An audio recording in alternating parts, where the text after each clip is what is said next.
Hello, everybody, and welcome to the 10th Point Weekly Season 2 Tournament 3. There we go. I can do math. I know what numbers are. Um, this week, we are sans the Red Mage. He is off doing something else as though he's some sort of busy person with things to do. In his stead, for at least the first two rounds, I have Windy Del Carlo. Hello, I'll be your head judge. Wait.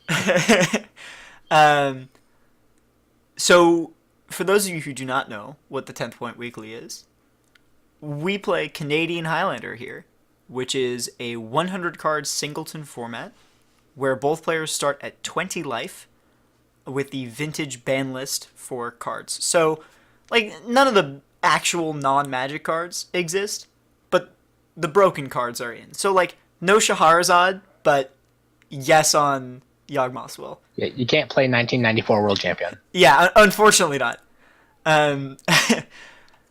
To control the power level in the format, we have the 100 card singleton nature, which slows things down a lot.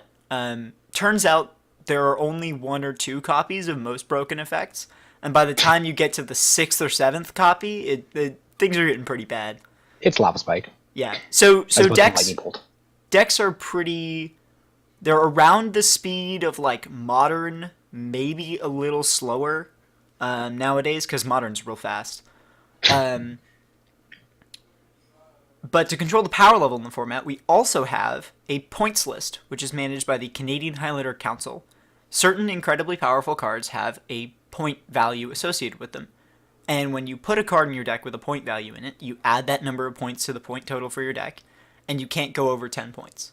So, for some examples on how many points things are, Moxen are 3 points, as is Sol Ring. DT used to be 4 points, but now it's 3. Black Lotus is 7 points. Ancestral Recall is 7 points. Yep. Flash is 7 points. Flash is 7 points, but that's only because it combos with Primeval Hulk. Protean Hulk. Protean Hulk. Fast Bond is 1 point and should be 0 points. Fast Bond is 1 point. You might give them ideas. Most of the things on the points list are tutors. So Personal Tutor, Mystical Tutor. Is Merchant Scroll on the points list? Yes, it's 1. Merchant Scroll. Enlightened Tutor. Spellseeker. Spellseeker was 0 points for a time, but it's moved up. This points list is very closely monitored and managed by the lovely people at the Canadian Highlander Council. If I had a list of their names, I would say it, but I don't, unfortunately. They do a really, really, really good job at managing the power level of this format, watching developing decks, making sure things come to prominence that deserve to, and making sure they ban things that deserve to be banned. Soft banned with the points list. I'm trying to think, what other announcements do I normally do?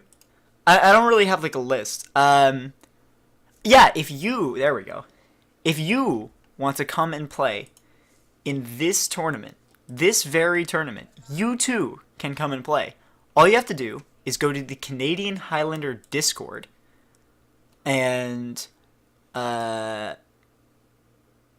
will be an announcement that goes up on Thursdays. Usually I make that, but sometimes it's made by the Red Mage or one of my other co-hosts. That announcement will tell you everything you need to know to participate. It's completely free. All you have to do is have X-Mage, which is surprisingly difficult. Also free. Which is also free. Also free, but stunningly hard to get working. But we can help you with that if you want to come. And then once you have X-Mage, then all you have to do is show up at the time that we start, which is 12 noon PST. I mean, what time it is now, pretty much. 12 noon PST, which is 3 p.m. EST and 9 p.m. Central Eastern Time. The time it is now doesn't help people that are on the VODs. That's a great point.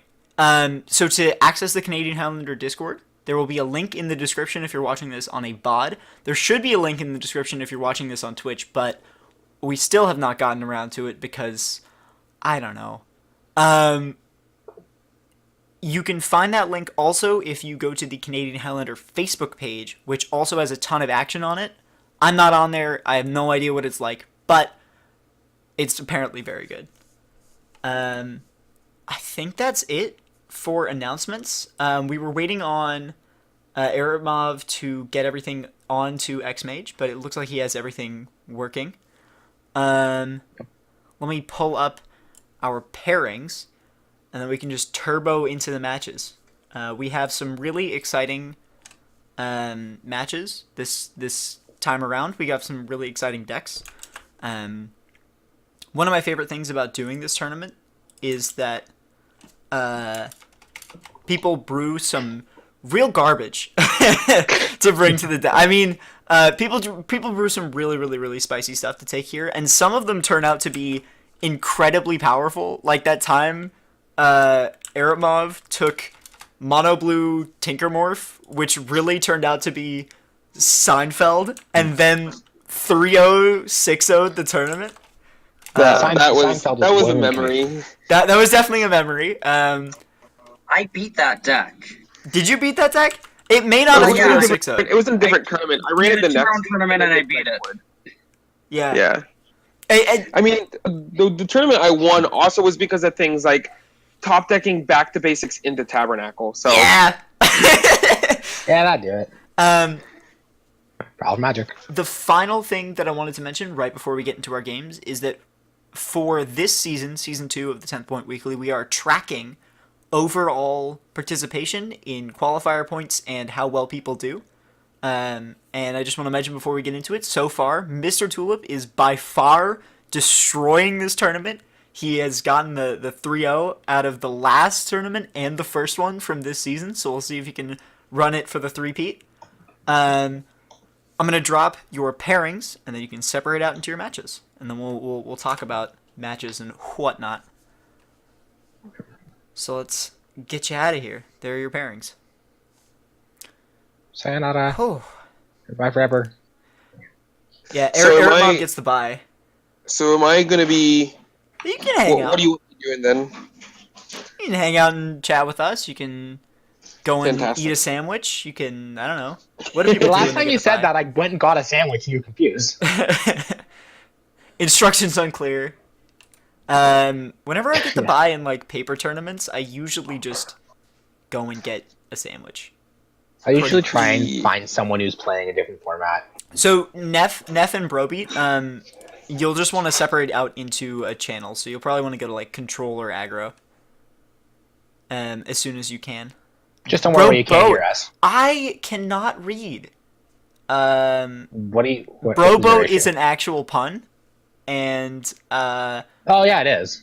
yeah, right? Hello. Yes, hello. Do you want to have time limits this week? Oh my god. Why did I not mention it? Okay, I'll go into the other chats. What Thank time you. limit? I'll explain it to the stream. Thank you so much, Tulip. You're a god. What time limit? 25 minutes per player or something like that. No, 30 minutes per player. Okay. So this week, we tested out last week having time limits on games. So Xmage uses the same kind of chess clock as MTGO. Previously, we had no time limits, which led to some incredibly grindy games that went on for longer than is maybe appropriate. But with time limits enforced, we can actually get things moving at an appropriate rate for coverage and for people having to go and do stuff, so nobody has to drop at the end of the tournament. And also, it's an incentive for some of the grindier mono blue control players to, actually win the game. Because if they don't, they might actually lose the game. Or just Hey, draw. Jost. Or no, it is just lose the game because it's a chess clock. Yep. So we'll get everybody into their games. Wendy, are watching? you ready to hear our pairings? Yeah, sure. All right, so we have Mr. Tulip, who is on this week, Mono Red Midrange, versus Nerovi, who is on Esper Midrange. You may notice a theme this week. I have a feeling one of these decks has Blood Moon in it. Perhaps Tulip, but we'll see. Thunder Numbers, who is on Mono Blue Academy Prison, Okay. versus Tenebrae, who is on Red Black Control, which he is nicknamed Black Moon, which I really like. Yep. Nephila, who is playing Naya Sneak Attack combo midrange. It was really hard for me to tell what this deck is going to do before we see the games. Sneak attack combo mid range. It has Sneak Attack. It's a creature based combo deck. I think it's a creature based combo deck. I'm not entirely sure. Versus It's all the combos. Broboat, who is on Big Black, and then Sir Eripmav this week is Is that playing mono blue? Simic midrange and has the bye. So That's do we basically want to mono watch Nephila first? Sure, let's take a look. Neph brings some heavy spice to every week. Yes. So I really appreciate it. Nephila. There we go. Of note, I'm on the name Arena Nisita, not on Wendy Del Carlo. Pardon? I'm on a different name that you will see join the chat soon. Oh, gotcha. Because is Snare playing Contamination? Probably. I would imagine so. Probably got both their Blossom and Contamination. Okay, so Well, let me type up our matches. Broboat has Liliana. Nephila has a Wall of Roots. So Nephila's got... Broboat has a Nihil Spell Bombs. There's a Persist combo that's not happening. Yeah, luckily, none of the combo action has anything to do with the graveyard, I believe. Sneak Attack is in Lucky. Neff's hand, so that's a really good start. Broboat has Innocent Blood, which is not helpful when there is a Wall of Roots in play. The Vampire Hexmage and the Grimag Angler. Yeah. Which, doesn't seem it's going to be super relevant versus the Thrun. Yeah, I mean, the Angler might. The Angler is actually pretty good. it's an interesting choice here for Broboat to... Or, pardon me, for Nephila to establish Thrun rather than anything else. Chupacabra's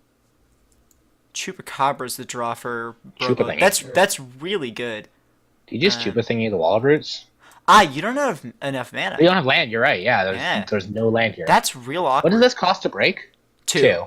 This turn is breaking this thing. Yeah, this turn's probably breaking Myriad Landscape. Interesting choice to include Myriad Landscape. We've seen this once or twice before, but I don't know if it's good or not. So, sorry, I can't see Nephila's hand yet. What is Nephila's hand?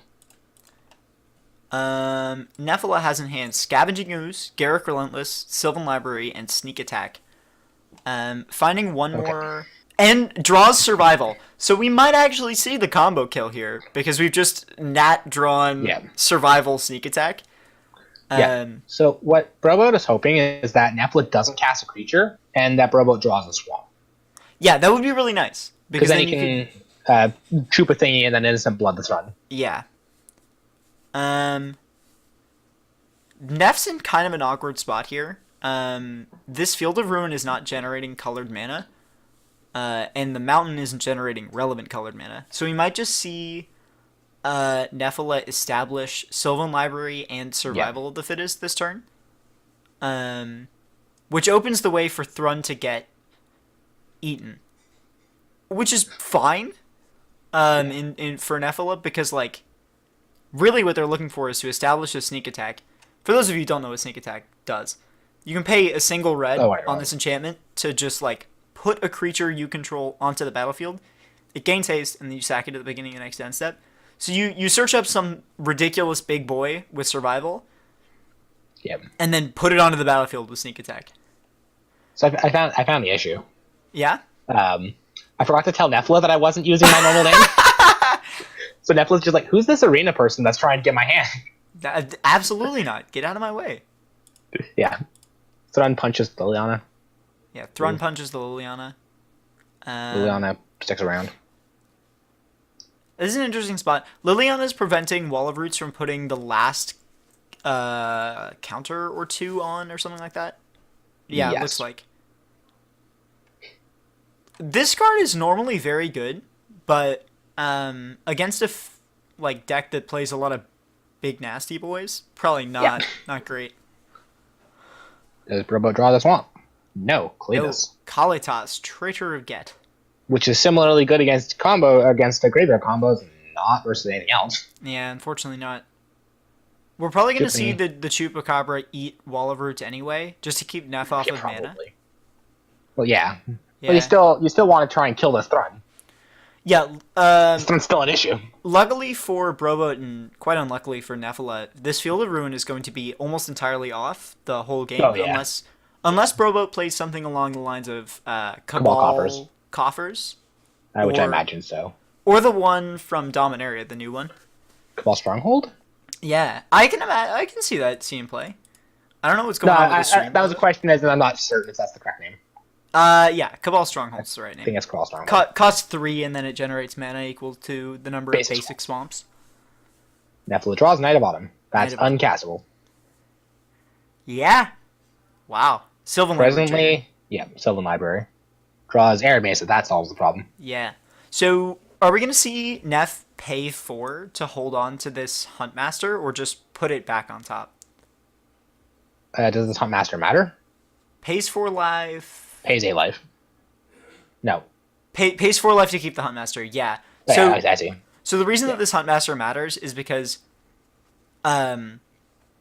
what Neff really wants to do here is, like, establish a board that isn't going to leave them entirely dead, and then sneak attack, and then use survival to find something. Because, like, Yeah. establishing sneak attack is a whole turn, and then using survival to find something to sneak attack with is going to cost you 2 mana on the next turn. And if you sneak attack away this Scavenging Ooze, or if you survival away this Scooze, you're not going to have any other 2 mana play to go for. So To be fair, it's not like Nephila's dying on board. no, This but this turn's probably a sneak attack. the other important thing to No. remember is that Huntmaster is going to trigger on the turn that Neff does the cycling through survival and activating a sneak attack. Yeah. Because, I mean, that means you don't cast any spells. Yeah. So why don't you cast sneak attack and instead cast Scavenging Ooze?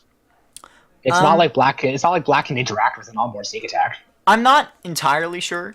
I I'd think be more concerned keeping this. I'm more concerned keeping the sneak attack in hand against a mono black deck. yeah.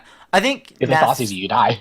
Neff is a little worried about sacrifice effects like edicts. Yeah, I guess. To get rid of the Thrun. A fair worry against Big Black. Yeah. And obviously we know about the Innocent Blood, but Nephila does not. Yeah. So if the Sign of Blood draws Fatal Push, Things are going a little downhill. There's Find Duress. Swamp and Duress. That's there's really the duress I was bad. talking about. There is no way, as far as I can tell, to get The- other than maybe Ewit, like to get Yeah. it out of the graveyard. Not with an Isle Spellbomb in play. Yeah. So this is probably Vampire Hexmage and Duress, right?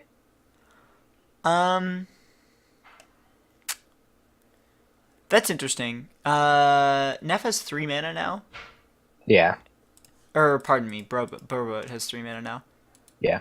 Yeah, I guess Duress first, see what the relevant cards are. 1, 2, 3, It's going to be this Vampire Hexmage, probably. 5. You could also Gangler.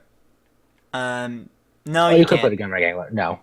Yeah, But you're too short. You on can Gangler. if you are too short. 1, 2, 3, 4, 5, 6, 7. I see 7. There's if 4 you blow cards the in the spell graveyard. If you blow the spell bomb right now, you can cast Gurmag Gangler. Yes. However, Vampire Hexmage. Vampire Hexmage is a fair play. Yeah. Yeah. Taking out If the you sneak just attack. yeah, Man, that sucks. Wait. he took Garruk. Did we took actually Garruk. just? I guess Probo doesn't realize that a sneak attack is like not a fair sneak attack.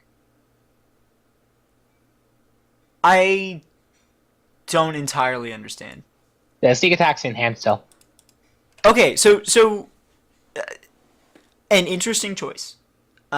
Sneak attack is like a very silly magic card. Yep. Opting to keep that in hand and take the Garruk out seems like a misplay, but I guess we'll see what Neff does with it. Because So- right now, fetching for Taiga, spinning up survival, tossing the Huntmaster, and finding a monster boy. Probably something like Scavengers. Ravager Worm, I'd imagine. Excuse. Just scoozing. I'm I say this every time I go on commentary. I don't actually know how these players. I don't know what these players are doing. Yeah, that's I'm fair. sure that they have lines. They have lines. I'm sure. I imagine don't know there what are they lines being involved here. To be fair, It's like- Neff might be worried about finding an extra mana. Spinning up the survival on the end step here. High-Elf Evolution. Does Nefla run Primeval Titan? I can check the list. Because this one could turn into a Primeval Titan. Yeah, but you know what's probably better than turning the Thrun into a Primeval Titan? Having a Thrun. Played Sun depends. Titan. Yeah, the reason I was asking about Primeval Titan is because Plays Prime in a Time. combo deck like this, does it play Merit Lage combo? Because if you can just Eldritch Evolution into Merit Lage combo here, right? That's a great And point, there's actually. and there's little that the Yes, mono black yeah. deck can do about that. Yep. Yep. Very little the mono black deck can do about that. The Mono Black deck, most versions of Big Black or Mono Black Control run Wasteland and Strip Mine. Some don't run Strip Mine, but almost all run Wasteland. Yeah. There's Yeah. little. It's not. It doesn't just win, but it's do also have to- pretty close. and they then have to deal with the Primeval Titan. Yeah, important thing to remember, this is not sneaking attack in a prime time. This is like putting a prime time onto the battlefield. We might see this Throne attack if that's going to happen, though. This Throne's probably just going to go to combat. Yeah, there's a Wasteland. Let's see, are we also playing Sinkhole? Scavenging his attacks to Liliana. For some Not reason, playing Sinkhole. Throne attacks Broboat correctly. The words. Ah. Throne attacks Broboat. Skooz attacks Liliana. Does this Vampire Hex Mage get in front of a Throne and then eat the Skooz's counters? Nope. Doesn't even block. What's this Hex Mage doing, I think? What's this Hex Mage doing, I wonder? I am not entirely sure. Yeah, I think the line of putting a primetime into play is probably a pretty good one. The other option is the more resilient play of spending your mana on this turn with this extra put the Verdant sneak attack? Catacombs to put the sneak attack into play. Yeah. I I would have done that last turn. You land sneak attack, and then on the end step, spin your Huntmaster on survival, and then you can sneak attack in prime time or whatever. But Yep. EDE in prime time is a pretty hard thing to answer. Does this Vampire Hex Mage? Nope. I wonder what this Hex Mage is doing. Is Robot also on Dark Depths? I think it's just a value Hex Mage, but I can look. I feel like this Hex Mage should have gotten in front of the Throne and then eaten the counters off the Skoos. It's just a value Hex Mage. There's no Dark Steps. Huh. I mean, value Hex Mage is still really good. Yeah, I agree with having the Hex Mage. I probably would have used it to save damage from Liliana. Yeah, that's fair. Being able to what's the tick down? You like mill and return stuff? Mill 2 and return a creature card from your graveyard to your hand. Huh. God, that card's good. Yeah, which I guess is there's not any of those right now. Not really a useful play right now. Okay, so Eldritch Evolution or Sneak Attack? I think you just got to EDE. Sorry, stream. Yeah. I do not know what's happening with that. There's an evolution. Yeah. Hex Mage is a nice Doomblade for Planeswalkers. Yeah, that's what I figured it was for. Yeah, then it's a really nice Doomblade. Yeah, but then Do you know what else is a great Doomblade for Planeswalkers? Hex Parasite. Yeah. The reason I was I figured that's why I figured the Garrick would have stayed. The Sneak Attack would have gone away because we knew he had a Vampire Hex Mage. Yeah. Yep. It's an interesting choice. Thrun goes away. Thrun goes away. Yeah. Yeah, we know that hand still. Excuse me. I do not have an easy to reach mute button, so my apologies for the sneeze there. Yeah, we're EDing for Inferno Titan and not Primetime. Nope. We got some really interesting lines going on here. Yeah. No kidding. I think like this Inferno Titan line is pretty fair. You get to kill both Liliana and Hexmage. Yes. Which is some pretty high value. Obviously, Again, Brobo wants to draw some sort of point-and-click removal spell. yeah.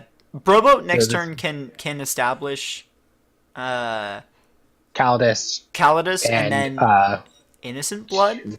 yeah, and then a 2/2 zombie. Innocent Blood, you sack the Hex Mage, you get a zombie. Neff probably gets rid of Skoos. Yeah, this Hex Mage is totally eating the counters off the Skoos now. I mean, yeah. Because this No, Hex Mage no is reason dead not to at anyways. that point. Yeah.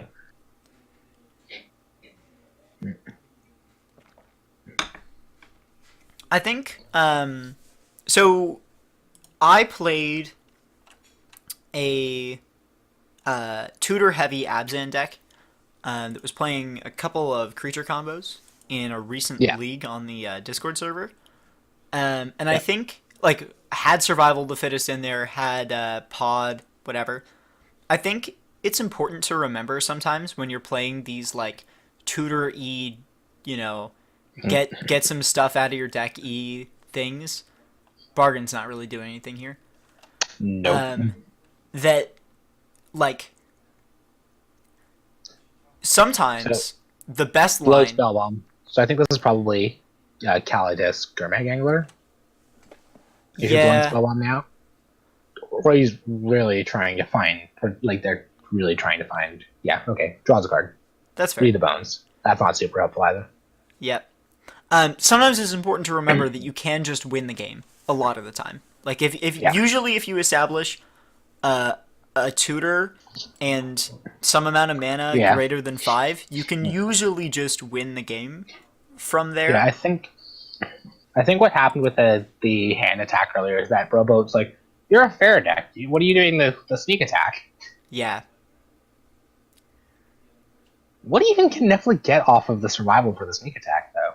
Is it just these Titans? Is there Eldrazi in there somewhere? Trip Titan. I think the important difference for Neff versus other survival or sneak attack combo decks is that every threat is theoretically castable. You have stuff like Woodland Bellower, which gets something when it dies. I see the lesser importance on the sneak attack then. I was thinking you just sneak attack into one-shot robot or something. I mean that works. Yeah. Gurmag Angler here. Gonna block a Scavenger Ooze and die to Inferno Titan trigger. Yeah. An important line in Neff's deck is having Karmic Guide. So with Survival and Sneak Attack, you can Survival twice to get the card that you want and then toss that in the graveyard and get Karmic Guide. Yeah. Sneak Attack in Karmic Guide and reanimate the thing that you want so you get it permanently. Yeah. You see that in the 4-color pod decks occasionally where it's like Survival, pitch, random card to get Deceiver Exarch, pitch Deceiver Exarch, get Kiki Jiki, pitch Kiki Jiki, get Karmic Guide, untap Karmic Guide, kill you. Right.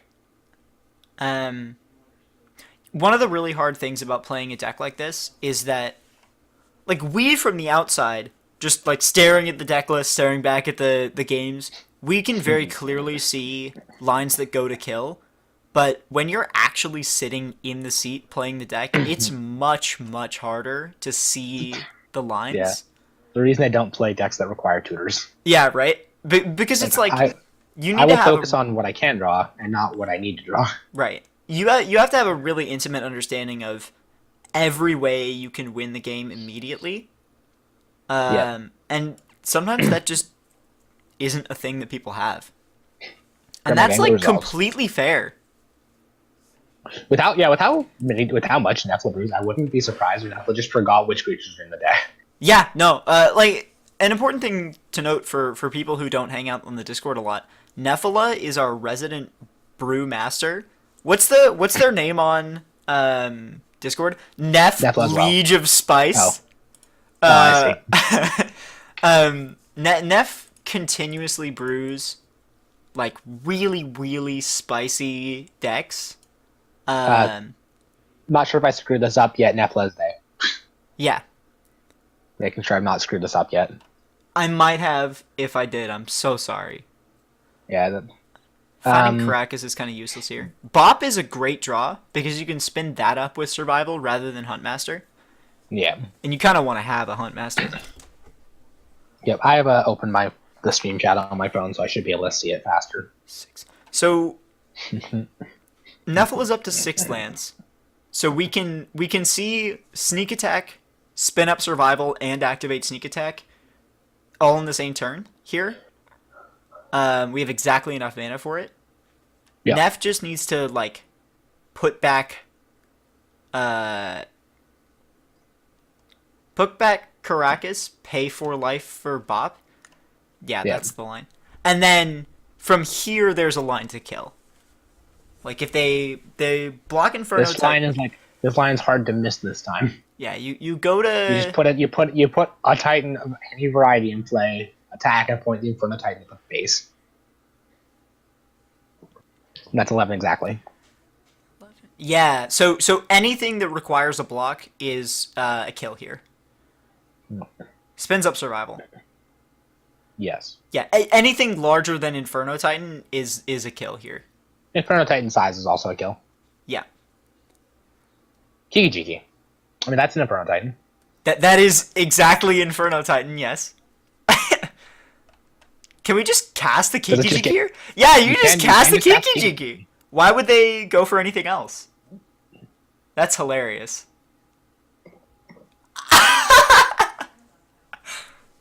Yep. Concedes to the revealed Kiki. That's Surprise. extremely fair. Yeah, so out of Big Black there, we didn't really see a lot of Big Black stuff is Look, there's the Wasteland. establishing, just making sure you don't die for long enough to actually play something meaningful. You found the Wasteland. There's an Armageddon in this Naya deck. I'm not entirely sure why. This looks a lot more like a Naya Prison deck. There's a Slagstorm and a Carnage Tyrant and an Armageddon. I think Slagstorm's just a good card. Like if you're not in the mood to be cycling, Slagstorm's probably just better than what's it called? Sweltering Suns? I think cycling's always better than Lightning Bolt for 3 mana though. I agree, but I think there are definitely decks where like you want to be playing Slagstorm and you want to be playing like a Wrath and the damage really matters. Yeah. Signs in Blood. Yeah, this Noble Hierarch. Finds Divest? This is a card I've heard about, but can't actually see at the moment. I'm sorry. Huh. Oh, this thing. Right. Artifact or creature. It's got really this is... nice art. I like the art on this card a lot. So, Nephila's gonna play a land unless he's drawn something since I last, or unless they've drawn something since I last. Oh, Green Sun. Okay. That'll do. GSZ X2, what do we find here? Goyf? I don't know. Goyf's a pretty boring pick, and I don't even know if it's in the list. We might just see another Skooz. Skooz is a pretty fair pick here. So, do you Edict and see if you can hit their mana producer? So if you can hit their mana if they sack the mana producer in the Edict, you just Wasteland them. You go back to the Stone Age. Yeah, that would be real nasty. Yeah, fine Skooz. Don't show the that Wasteland. That would be highly rude, okay, actually. Nope, just Divest. Yeah, Divests and then very likely Edicts. Eats Carnage Tyrant. Divest eating Carny T is real nice. Yep. Takes a lot of the punch out of Neff's hand. That said, from now... That said, this Armageddon might just get cast. Very, very true. Edict, okay. Chainer's Edict. Yeah, probably so either... sack Hierarch? I don't think you really have much other choice. Depends how many lands you think they're on. Yep. So, I have a feeling that this Armageddon is gonna get cast. Or no, can't get... Yeah, I can. There's no wire. Karmic Guide. I love the Urza Saga Karmic Guide, by the way. Yeah, here's the Geddon. Why Nephila has an 18-turn clock, and Burrowboat has nothing. I mean, an 18-turn clock is not 0. Yep. Plays Wasteland. Yeah, naturally. Yeah, this is going to eat the first non-basic it sees, probably. Yep. So now we're just going to watch to see what Neff draws. Inferno Titan. Inferno Titan. Go to combat. Noble Hierarch beatdown. This is a really valid way to win the game, actually. Like, yeah. probably worst case scenario, Broboat, pardon me, is not going to really do anything. I mean, worst case scenario, Broboat draws lands and Nephilim doesn't. I mean, like if Broboat draws a land 2 turns running, There's one of them. then all they can cast is Vampire Hexmage. Or Read the Bones. Yeah, I mean you can read those bones, but DRS. finds Deathrite. I think you That's just gotta pretty play. good. You just play Deathrite. You do just play Deathrite. Deathrite's you another have- mana producer. Now you have And access another to mana 2 producer. mana. It's another mana producer that doesn't die to Wasteland. Yeah, that's real nice. I think you Read the Bones if you draw a land here. Yep. I think you Read the Bones trying to find Languish mana. Reading the bones. Because if you find another land here, you find Languish mana. You just wipe you one-sided Armageddon. Yeah. Yep, there's a swamp. And a Cry of the Carnarium. Wow. Just in case they have a duress. Things were going so well for Neff, and now things are going so badly. There's Llanowar Elves. That's going to get eaten by the way. Please, don't establish the Llanowar Elves. I can't look. Oh. Yeah. You can't not. You have a 5 and a 6 in hand. Oh, no. Hi, Red Mage. Oh, is TRM in chat? Yep. Oh, let's go. Yeah, the switching hands dialogue does really strange things. Fix the stream description. Fix the stream description. Oh my god. I knew I was forgetting something. Yep, so these are going to eat a board wipe, and Nephilim's probably going to concede. Yeah. Torment of Hailfire. Torment of Hailfire is just a triple fireball. Trip Try the Fireball's pretty bad. Oh, no, wait, no, they can discard cards. Going to the dashboard here. Yeah, let me change the name of the stream. Thank you, Red Mage, for letting me not forget that. You guys might remember, the Red Mage is the only actual person here who has any idea what they're doing. Nephilim has found a Hunt Master.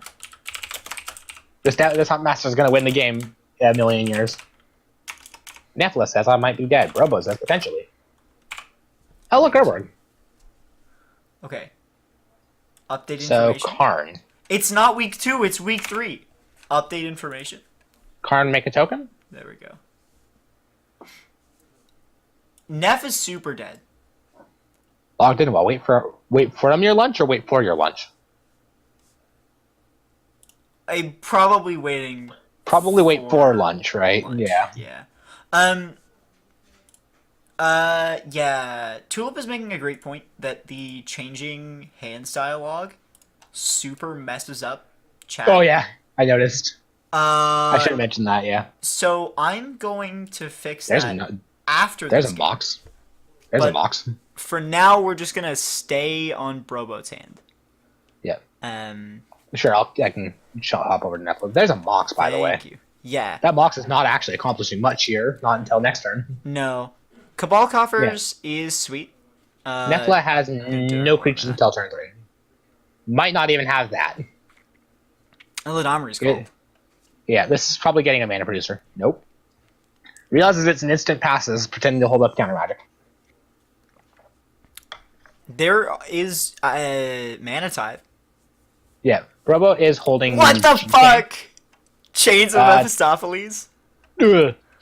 Okay. That's a card that I don't like seeing. Chains of Mephistopheles is a really hard card to understand, so I'll walk people through it while Broboat fetches.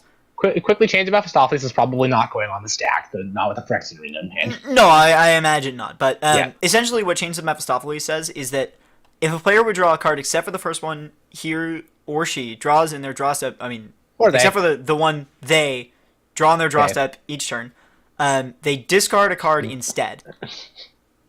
If the player discards a card this way, they draw a card. If the player didn't discard a card this way, they put the top card of their library into the graveyard. So if you're just drawing on your draw step, it's completely fine.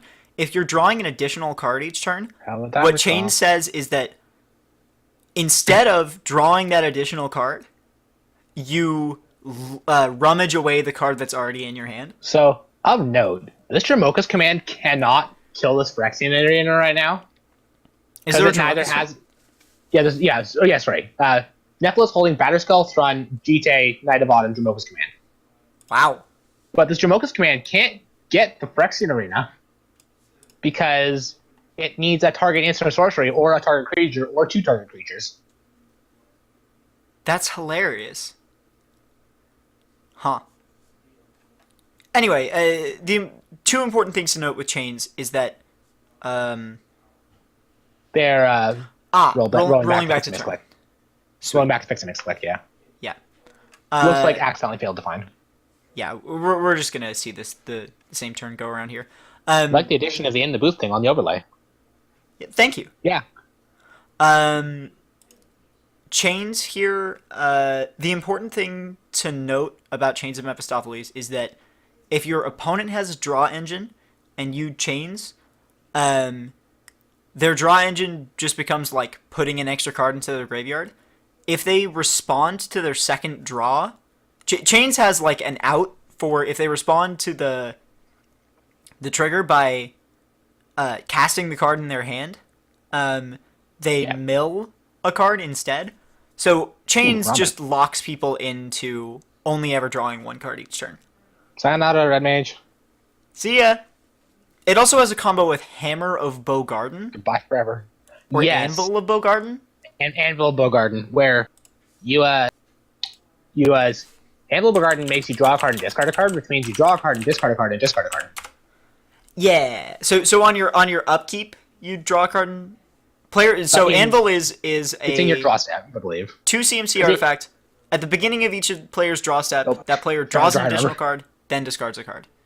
Found a Dryad Arbor, so the Dryad Arbor is going to get a counter for Mr. Moga's command and going to eat the Phyrexian Arena. Yeah. Good choice. It's a 2/2. That's a 2/2 Dryad Arbor that's totally eating an innocent blood here. Yep. That's what's gonna happen. Volrath Stronghold. Man, Volrath Stronghold is so good. This card is whack. Now do you cast Chains of Mephistopheles, even though it doesn't matter? I mean, yeah. It's Black Devotion in case that matters. Chains locks your opponent out of going up cards in hand, basically. Yeah, except for like dig through time. So this Knight of Autumn is uncastable. Don't re-raid, that doesn't help. Cast Jite? What Chains does essentially is make sure that neither player can ever get card advantage by drawing cards. Yeah. Also, sorry, Nefla has drawn Slagstorm again. Brutal. Plays Jite. The more I look at this Slagstorm, the less I like it. Yeah. Cabal Coffers here is becoming a ritual. If you play Cabal Coffers... Cabal Coffers is net 1. Yeah, you are going to generate... So what was that about Chains of Mephistopheles and card draw engines? Yeah, that's real bad for Broboat drawing Yawgmoth's Bargain there. Because with Chains on the battlefield, Bargain does... Like, it loses. Not only literal nothing, it doesn't do literal nothing, it does... It loses. Yeah, you have to draw a card and discard a card. Yeah. I mean, good. Or so you have to just, it ramages, sorry, you have to discard first and then draw. Not worth a Yawgmoth's Bargain, I would argue. No, okay. There's an Arid Mesa. Okay. So we're probably going to see... Knight of Autumn. Knight of Autumn? Probably a 4/3 Knight of Autumn. I imagine Knight of Autumn's just going to kill the Mox Jet. With this much mana? Yeah. I mean, this Knight of Autumn needs to get into combat and not die. Like, needs to get into combat against Cletus right now. Right? Needs to be able to fight Cletus. I think you make this a 4/3 and put a Jite on it next turn. Oh, that's a good point. It needs to hold Jite. Yeah, no, going for the... Because then if it and Cletus trade, it just kills the zombie token. Gonna choose the counters. That's completely fair. I don't think this Mox is relevant anymore. Not in this much mana. Yeah. Has Cabal Coffers, has Yawgmoth's Bargain, draws Soul Ring. More mana. We can activate the second ability on Kalitas. Not that it matters that much. Everybody forgets about Kalitas' third ability because the first one is lifelink and the second one is so good. Presently, you cannot activate the second ability on Kalitas because there's no other vampire or zombie in play. That's a very fair point. Cannot sacrifice himself. Just gonna pass on establishing Soul Ring. I think you gotta let this one through, and then You equip absolutely let this one GT through, and then equip GT, punch him. Jundum. Punch. Yeah. Punch him. I guess you can Jund him too, but... Do we know Robo's pronouns? Probably. I'm No. saying he because of bro, but I don't actually know. Because,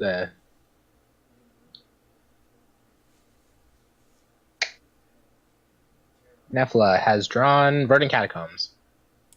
Okay. For people watching live, there's a new announcement in Discord that I guess I'll just go over really quickly.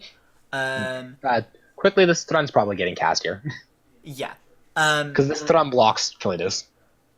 X-Mage has been the traditional way to play Highlander online on this server, but Moto is picking up a lot of steam, and so Wheeler has made 2 different roles, MTGO and X-Mage. If you want to get in on that, go and check out the announcements. It's really cool, by the way, as a short aside, that Moto is picking up so much traction on this server and in general for playing Canlander. I think if this format wants to grow, the best place to do it is on MTGO.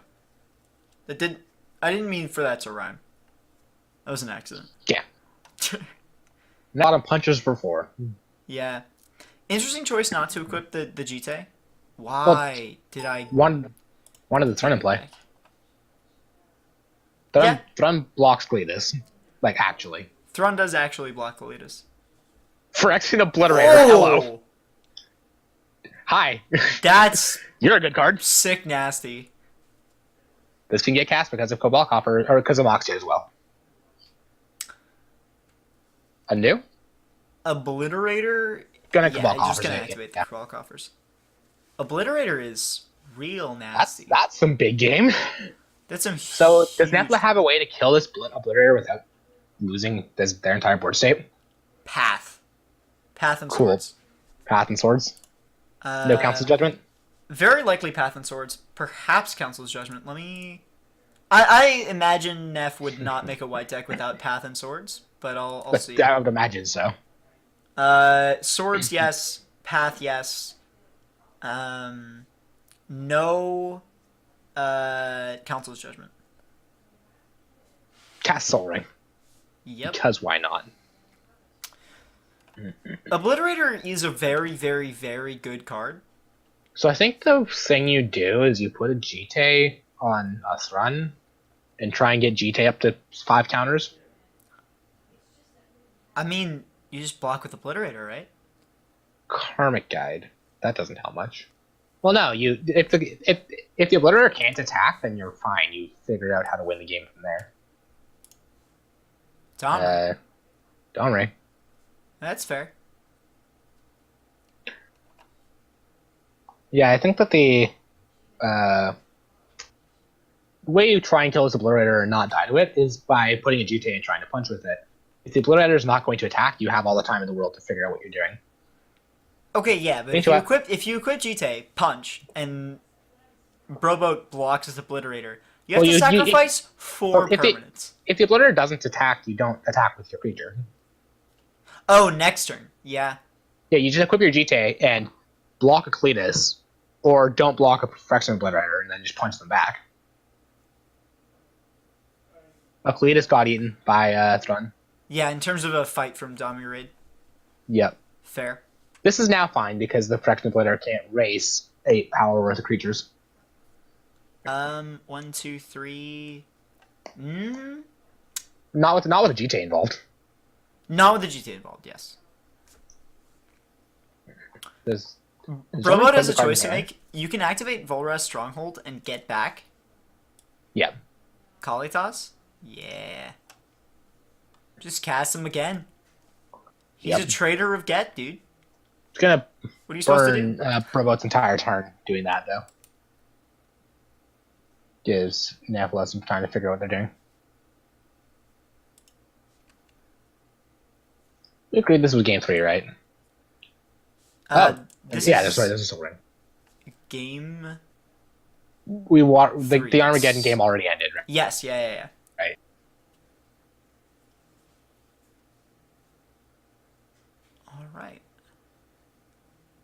Oh, yeah, right. You don't get to draw a card in your upkeep if the Kalidas is put on top of your library. No. Yeah. It needs your draw step to do that. I mean, I think that's fine. Yes, you're drawing a Kalidas instead of whatever else. You don't get to also draw a card. Yeah. Does Alright. Splitter attack? I think if the Splitter attacks, the Nephilim is fine. Gonna pass the turn with Yeah. Obliterator.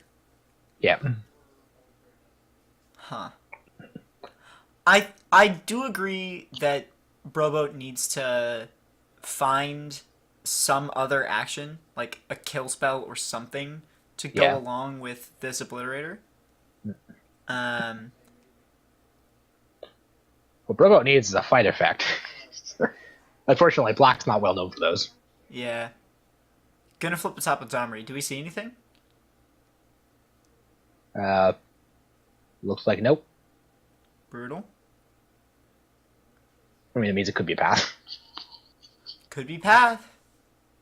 Path probably just wins the game here, right? Hi, Scoos. Probably. Plain Scoos. Okay, so Scoos Scoos is now gonna means that next turn, Domer ready to set up the punch, Kalidas with Thrun, and then Scoos can eat it. Yes. So this Thrun actually goes away. Or the Kalidas actually goes away forever. Yep. This turn you just put a GT on a Thrun, right? Is there anything relevant to graveyards for Scoos to eat? Yeah, I think you just not. activate GTA and equip it to Thrun, because next turn you want to be able to fight, put the counters on Thrun, eat it That with doesn't Scoos. work. It deals damage. It deals combat damage. Combat damage. Oh, GTA. GT's not that broken. Why you gotta break It's my heart broken. like that? It's busted, but like, that's at least attack or block. I only play... The only deck that I play GTA in has no way to actually deal Nope, passes the turn. non-combat damage, so... Fair. Fair. Draws a card? Marshlat. Marshlots. Pretty brutal draw step there. Really wanted to How long- find some kind of action. How long do you bluff this young Moss bargain? Just never. Is there a devotion thing that cares, or is it just the fact that everything is mono block anyways? I imagined Is there Robo's a playing Gary? because If there's a why Gary, not? I think you want to. If there's a Gary, I think you want to put the bargain in play, right? Yeah. Because that's a 4, 5, 6, 7, 8, 9, 10. That's 11 points of drain. What was it? What's Gary's actual name? Gray Merchant to Asphodel. Not playing Gary. Okay. I mean, I understand why. He's a Card's 5 only mana, card like base- 3/3 or 2/2. 2/4. 2/4. Gross. Card's basically only good when you're in this board state. But I mean- that's why it was good in standards, because in standard you frequently got to this board state where it was 12 in your opponent, and then you untapped and cast another one. Yep. Scoos is gonna eat some boys out of Neff's graveyard. Oh yeah, Exactly Dryad Arbor out of Neff's graveyard. yeah. Probably just gonna pass. Choosing not to exile an extra card out of Broboat's graveyard after you've already seen Gurmag Gangler. I mean, it's Yeah. not like a fatal mistake, but there's kind of no reason not to. Should probably go take a look at what Nephilim is doing over there. What does Birthing Pod get? Is Nephila on Palace Dealer? I mean, I don't know. Probably. Nephila's on Palace Jailer. You can. Not playing Palace Jailer. Okay. Can't get Palace Jailer. But, I mean, there's a lot of really good stuff to get off of... Well, I was thinking of a way to get rid of the Sublimator so you can actually attack. Yeah. Cast Birthing Pod. Cast Birthing Pod. Probably gonna activate Probably Birthing paying Pod too much. and get, like, Blood Braid. Because then you... Can sack the Blood Braid into something. Exactly. You sack the Blood Braid and get, like, Storm Breath Dragon, which flies. Or Skargan Hellkite. Yeah. You go and get something that flies. Resto and Flicker. Yeah, I don't know. Rest on Flicker, Brad. Excuse. Why not? Sack gonna- Knight of Autumn, get Almost Resto, definitely get gonna Rescues. activate pod, sacking Knight of Autumn, but I Depends don't know what the what you top get. depends what the top card of the library is. Don't really looked at it, so Nephilim knows if they want it or not. There has to be Yeah. something better than Bloodbraid Elf to get with Pod. I would imagine so. They're Joe Street 42. pardon? Joe ST 42. I'm not sure how to actually pronounce that Yeah. name, but I was just saying Jost, like toast. oh yeah. The S is capitalized, which is why I wasn't sure. Unfortunately, I'm going to be honest with you. There's nothing better than Bloodbraid There Elf. is nothing better. You can get maybe Obstinate wow. Baloth, which generates That's you better. life. I don't know if that's better though, because I think it's better than Bloodbraid Elf and Knight of Autumn. So Yeah, I mean, there's a pod chain to a win next turn. oh yeah. You get Fill out Sack Guardian Knight of Autumn. Kiki. Get literally anything. Sack So that and get what was Karm. that? Skoos? Skoos got sacked. No, So Thrun there's got a sacked. Felder Guardian in this deck, huh? Thrun got sacked, and we're making a Kiki Jiki. Thrun got sacked. Get Kiki. Sure. Yeah. Gonna make a copy of Knight of Autumn and destroy, like, Soul Ring, maybe? Knight of Autumn and gain life? Gain 4, probably. Yeah. Yeah, because there's a Felder Guardian in this deck, right?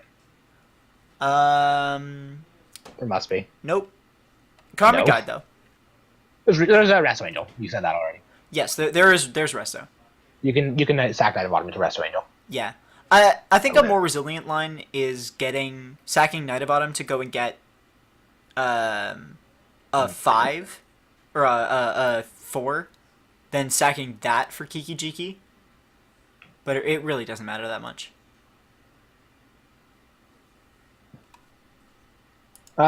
Without That actually takes a turn. without Felder Guardian, it's really hard to sack the 4 into a Kiki. If you want to use it's really hard to sack the Knight of Autumn into a combo piece into a Kiki. Yeah. Oh, Bravo drew a card and I forgot to look at it. No, Bravo does not draw a card yet. It's still Nephilim's turn. Still next Cascade turn. is a cast trigger. Yeah, you don't get to Cascade. off the Oh, bottom. you do not get the Cascade off of... Oh, do you potting think you get the turn. Cascade? That's fair. Yeah, no, you don't get the Cascade off that. I thought you knew that. You know... Anybody who argues that I am anything less than extremely stupid is probably lying to you. Oh, you're right. You can't pod the Resto Angel anyways because it's Kalidas in play. Oh, you can't do the Karmic Guideline because Kalitas is exiling things. Kalidas exiles it, yeah. Huh. And this zombie token got sacked. Yeah, I feel like this Kiki is going to make an auto vitamin gain life. And shove an auto vitamin and shove the not of Itamin. not of item. Yeah, Not of vitamin. not vitamins. Yeah, I feel like it's going to make a Knight of Autumn, shove the token copy Knight of Autumn in front of the Kalidas. Yeah. Does it sacrifice or is it exile? Sacrifice. Okay. Yep. Well, Kalidas says not token though. Okay, bro, do you draw a removal spell right now? Because if not, you're dead. Super dead. You know, there's Field of Ruin. Field of Ruin. Got him, dude. Uh, Absolutely destroyed. Yeah, I think that's So- just... So, how much mana do you have here? 1, 2, 3, 4, 5, 6, 7, 8, 9, 10. So you can cast Jogmoth's Bargain and pay a bunch of life to try and loot into a removal spell. That works, theoretically. You can't, because Change of Mephistopheles doesn't make you net neutral on cards. So, Brobo can rummage through their library and try and find a removal spell. Yeah, because, I mean, if you That's- do, and you kill Kiki Jiki, pretty hard for Neff to win at that point. Yeah. I think you maybe also attack with Obliterator? Yeah, the Obliterator definitely attacks here. You're about to die. It's just a free 5 damage. Yeah. See if Brobo knows what Chains of Mephistopheles does. I imagine, I mean, put it in his deck. Probably, right?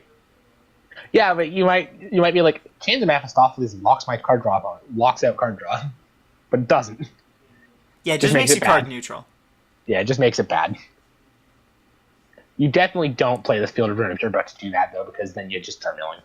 Are there other locks with chains? It's usually Anvil. Yeah. Because Anvil only costs 2. Yeah. You can Mox chains and then Anvil the turn afterwards. Now, the problem is that if you put a Yawgmoth Bargain in play, you are no longer ever drawing above 1 card. Yes. But you are also just dead on board. So, yeah, the net of automated life. Yep. And gonna block. Neff goes to 11. I think... Yep. Yeah, I think Proboat has no option but to pay all of his life. I think Robot has to find a removal spell. If he finds a removal spell, he has to pay... So, he has to... It's so bad, though, because if you find a removal spell, you have to cast it. Yeah! It means you have no cards in hand with a Yawgmoth Bargain and Chain of Stopless in play. 2, 3, 4... Which means you have to win with 6, Phyrexian Obliterator, 9, 10, which isn't going to happen. 11. You also need to spend less than 14 life. Because when you spend 14 life, if you hit all creatures, if you hit at least 4 creatures in the midst there, your opponent can scoos 4 times and then hit you for 11. Yep. Robot finds the line. Finds the line, cast bargain. To Yawgmoth Bargain, and it's going to be real bad, but you're dead if you don't. Activates Cabal Coffers. So, Yep. 4 mana. We're going to start the train here. 4 mana to find a removal spell. So It the seems ideal removal spell unlikely here, that he... the ideal removal spell here is Languish. Ooh, Languish would be highly nasty. Grimeg? Nope. Gangler? Nope. I don't So know. there's one. Yeah. 1 creature for scoos. Are there any black -3/-3 board wipes? Minus It 3, just goes straight from -2. It just goes straight from like minus 2, Flaying minus Tendrils, like from Flaying Tendrils to Languish, right? You Yeah, don't I get believe -3, so. -3. Tendril... Isn't Flaying Tendrils like an There's instant or Languish. something? Got there. Wow! Got the Languish. Gotta cast it. Neff's dead. Wait, does Cletus have damage mark on it? It does. Cletus is toast here. Khalees is toast, but what does it matter? You'll still have an Obliterator, and your opponent will have, what, nothing? A Domer Raid and a Pod and a Jite? I mean, yeah, but once Kikichiki's exiled, what are you supposed to do? Play creatures. Ah, Remove Obliterator. If you remove Obliterator, you win. that's a tough one, yeah. Because there's absolutely nothing. X-Mage? Okay. Oh, wait, right. Also a bunch of zombie tokens. X-Mage is literally, like, checking state-based So- actions in between priority steps, and it cracks me up sometimes, because, like, Yep. creatures will be -1, -11s, and they'll So- just still be alive. If you find a land, yeah, wait, upkeep. We know that there's a draw step. Neff has Slagstorm in hand, right? That does have Flagstorm. I mean, You you're wanna going to have to kill sack his Obliterator. 3 permanents. You have to kill his Obliterator first, I think, unless you're about to die. Yeah. Nephilim could cast Batterskull. Yeah, that works. Batterskull is net neutral against the zombie tokens. Yes? Domri tries to draw a creature. I probably would have kept the Domri activation, just shoot a zombie. Shoot a zombie and gain a bunch of life. Yeah. But, I mean, to be fair, if you find something that costs... less Skargan than- Hellkite. Whoa, Hi. Skargan Hellkite. What do you do? It's a big boy. He's got flying. It's nothing of relevance right now. Unfortunately not. Does turn into a 5/5. Trades even with Obliterator. Yes, so if you cast Skargan Hellkite, Put a you counter make it on a 5/5. You shove it in front of Obliterator, take 6, sack 5 permanents. So you sack Pod, Dome Raid, Jite, Forest, Canopy Vista. So then Keep you have... up, and then untap Slagstorm. And then Broboat can't draw cards, so Broboat dies. Yep. Oh, because Yawgmoth's Bargain says skip your draw step. Yup, sure does. Broboat can no longer get cards in hand because Broboat has no cards. Cast the in hand. Batterskull. Oh, no! Missed the line. Yeah. Brutal. That's nasty. Huh. What an interesting game.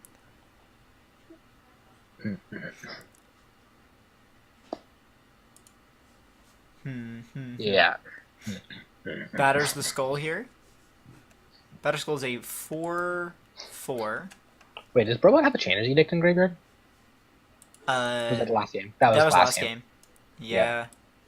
Chainer's Edict would have been nuts here. I think, like, I didn't see the fact... Chains is a hard card, yeah. I didn't see the fact that Neff was never going to... That Broboat was never going to be able to draw cards again. It's entirely possible that Neff also did not see that Broboat was never going to draw cards again. Yeah. Yeah. Because that's a hard interaction to see. Yeah. I may or may not have had to play against Chains and Mephistopheles and EDH frequently. Yeah, this card is brutal. How much does it cost, by the way? About $1 million. $100 billion USD. A lot. Fun fact: Jeff Bezos's entire net worth is exactly worth one Chains of Mephistopheles. Yeah. Yeah, I've done that. Broboat is not going to draw a card here. Yeah, upside. I don't have to look over Broboat's hand anymore. I know what it is. No, Broboat can draw cards by paying life on Yawgmoth's Bargain. If you pay life on Yawgmoth's Bargain, it mills one. No. What Chains of Mephistopheles does. Chains is except for the first card you would draw each turn. Just except for the first card. Yeah. In their draw step. In their draw step. So Yeah, you have to. But you skip your draw step. No. You don't even get a draw step. Wow. Yeah. Whoop. That's a fascinating... Why is that card so bad? Why did anybody make Chains of Mephistopheles? What a mistake. Yeah. Were we attacking Joe with point. a Blitted Boy? Yeah. Yeah. Don't attack with the zombies because they're net neutral. Yep. So you don't really shoot a zombie I mean, they're net negative for you. with punch with Batterskull. Huh. Or you don't really shoot a zombie game 4, punch with Batterskull game 4. Yeah, Broboat locked himself set. Should not have played Chains early. Fair enough. However, Really? Yeah, Neff didn't see it. That's fair. Chains is a really weird card. There's a great there's a great art like mock-up that somebody did that was so another play option. Domer Raid, fight the Phyrexian Obliterator, the Slag Storm. I mean, that technically works, yeah. Because you can sacrifice both the Germ and the Batterskull. Well, the Germ dies to the fight. Yeah, you're right. What cool art. I love the Germ tokens. I cannot see that Germ token. Gonna play Skargan Hellkite. What is happening? This is a very interesting game. We The might Skargan see... Hellkite looks like the Skargan Hellkite's fighting this Obliterator. Yeah, it looks like the Skargan Hellkite's gonna end up fighting the Obliterator. Which is fair. And then you can sack both Germ and Batterskull. Or just lands. I mean, and lands, right? I mean, you get to keep the 4/4 lifelinker. Yeah. Yeah. And Neff's gonna win the game there. Yep. Brobo scooping it up. That was a thing. Yeah, Is that all our was matches? a really interesting game. Is that all our matches? Nope. Tenebrae and That is Thunderous. not all of our matches, so... That was a weird game. That was a Yeah. really strange... Chains and Mephistopheles is sure is a thing. Yeah, I could have won because I could have played the Hellkite and then potted into a 6-drop. And a lot of my 6-drops could beat a Phyrexian Obliterator. We believe, had you seen the line that Brobo was never going to draw cards again, if you just play Hellkite as a 5/5, and then fight with it, like the turn afterwards, you sack all your lands except for 3, and then Slagstorm all the tokens. Slagstorm all the tokens away, and then Brobo just never draws cards again. You win. Well, no, This they is can draw turn one one of card a game turn. 2. They can't They draw can one draw card, one card a turn. It's a messed up interaction because you skip your draw step. You don't even get to draw a card in your draw step. Oh, Yeah, right. Okay. Yeah. okay, I had lots of outs. Yeah, that was a So, really tough I was game. trying to race them with the batter skull. Yeah, that's Yeah. a super fair line. Like, if you didn't see that they were never going to draw cards again, you were just... I mean, yeah. Yeah. I had outs anyways. Yogg Bargain plus... Man, Chains is a really dumb Magic card. So, Tenebrae and Thunder Numbers are in game 2. This Yeah. is turn 1. Oh, Thunder Numbers has 3.5 minutes on the clock. that's bad. I'm Yep. going to fix the stream. Yeah, do that. Because... I can imagine which direction where this match is going. Yeah, okay. So, just pretend the technical difficulty screen is up. You can't actually edit scenes without being in them. Okay. Which kind of sucks. The options for... So, you're right, because you can't... So, the game state that's happening right now, Thunder Numbers has played a Mox Sapphire, some Islands, a Sorcerous Spyglass, and a Defense Grid, and is holding a 6-drop and a 7-drop. Tenebrae has a bunch of non-black sources and a Dark Confidant and a Chrome Box on black. Alright, let me get this in the right place. Just gonna have to go... Oh my god. Axular Mage. Do I love Windows 7? Yes. Is Windows 7 total trash sometimes? Absolutely. Both of these decks are playing the Sphere of Resistance game. Really? Tenebrae has a Thorn of Amethyst, Thunder Numbers has a Sphere of Resistance. What has happened to Magic the And- Gathering? Thunder Numbers also has a Defense Grid in play, and has Sorcerous Spyglass and Ob Nexus Reignited that got exiled to Chrome Box. Dark Confidant. Okay, Thunder Numbers may win this game if Dark Confidant kills Tenebrae. What is happening? What? Oh, you know what? Mishra's Factory. I have to bring this back to the top. I'm deeply sorry, chat. That's... Undo that. Where's this supposed to go? Oh no. This should be under all Collective this, Brutality. over all of that. Choosing modes, Drain, and Duress. Alright, I'm gonna have to make this smaller, I think. Or something like that. Dude, I don't know what I'm Tenebrae doing. has drawn Chandra Torch of Defiance without any method of producing red mana. Get out of here. So, I do want to point out that Tenebrae's hand is double red, double black, triple black, and the only colored source of mana they have is a Chrome Box.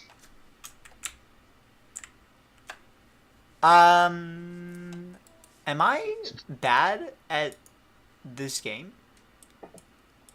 I don't know. What game are you talking about? Magic? Streaming? I have no idea. I think Thunder I'm Numbers is not bad. casting anything until turn 7. Bob continues to flip cards of irrelevance. Small box. Okay, alright. We're getting there. Getting Tenebrae has found a Direfleet Daredevil that cannot be cast. I think this is how I did it. We're I close. think Tenebrae is supposed to cast the Thorn of Amethyst.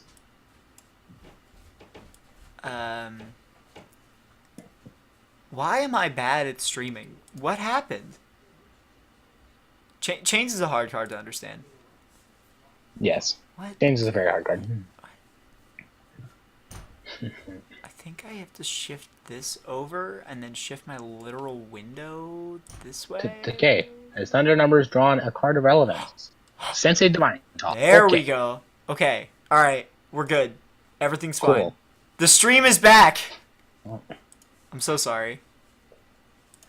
Sometimes when you try to improve things, you actually just mess them up entirely. I'm not sure why Tenebrae didn't cast the Thorn of Amethyst. Not like they're doing anything else. What's Tenebrae on? Is Tenebrae on? Black, red, something. Tenebrae is on. Tenebrae is on. Chrome Mox as the only colored source of mana with double black, triple black, double red in hand. That's real brutal. Bound of Blood Saintmire. Okay. And an Inferno Titan.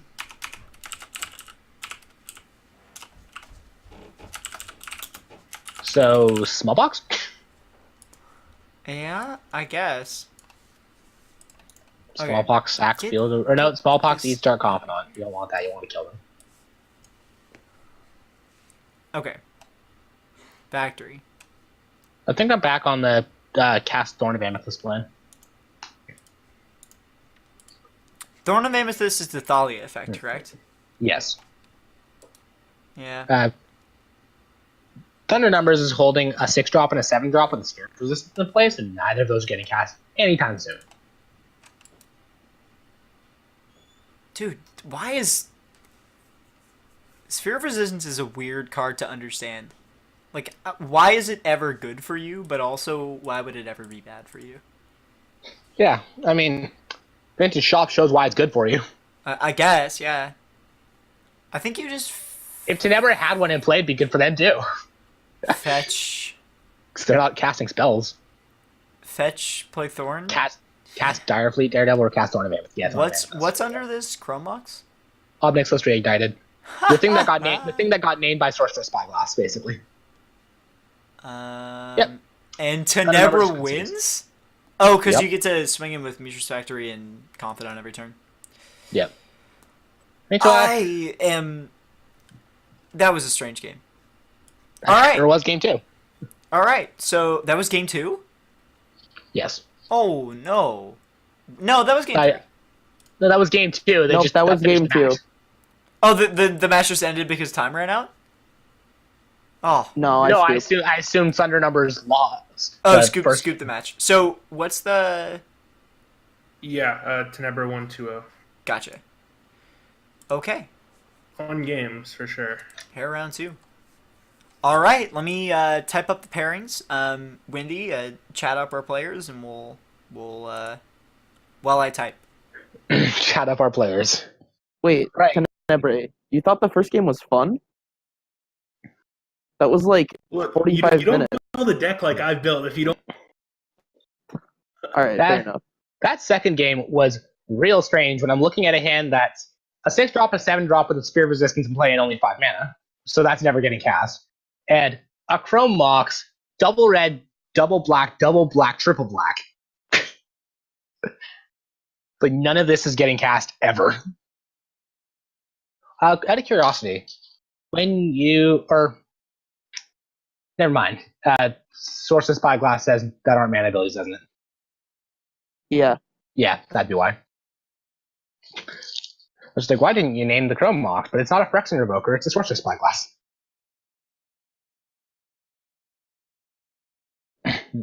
Pairings are in chat. Okay. Come and I get have them. maybe Hot out the kitchen. Just like your reminder mom I made have, pairings. Yeah. Reminder I have half an hour.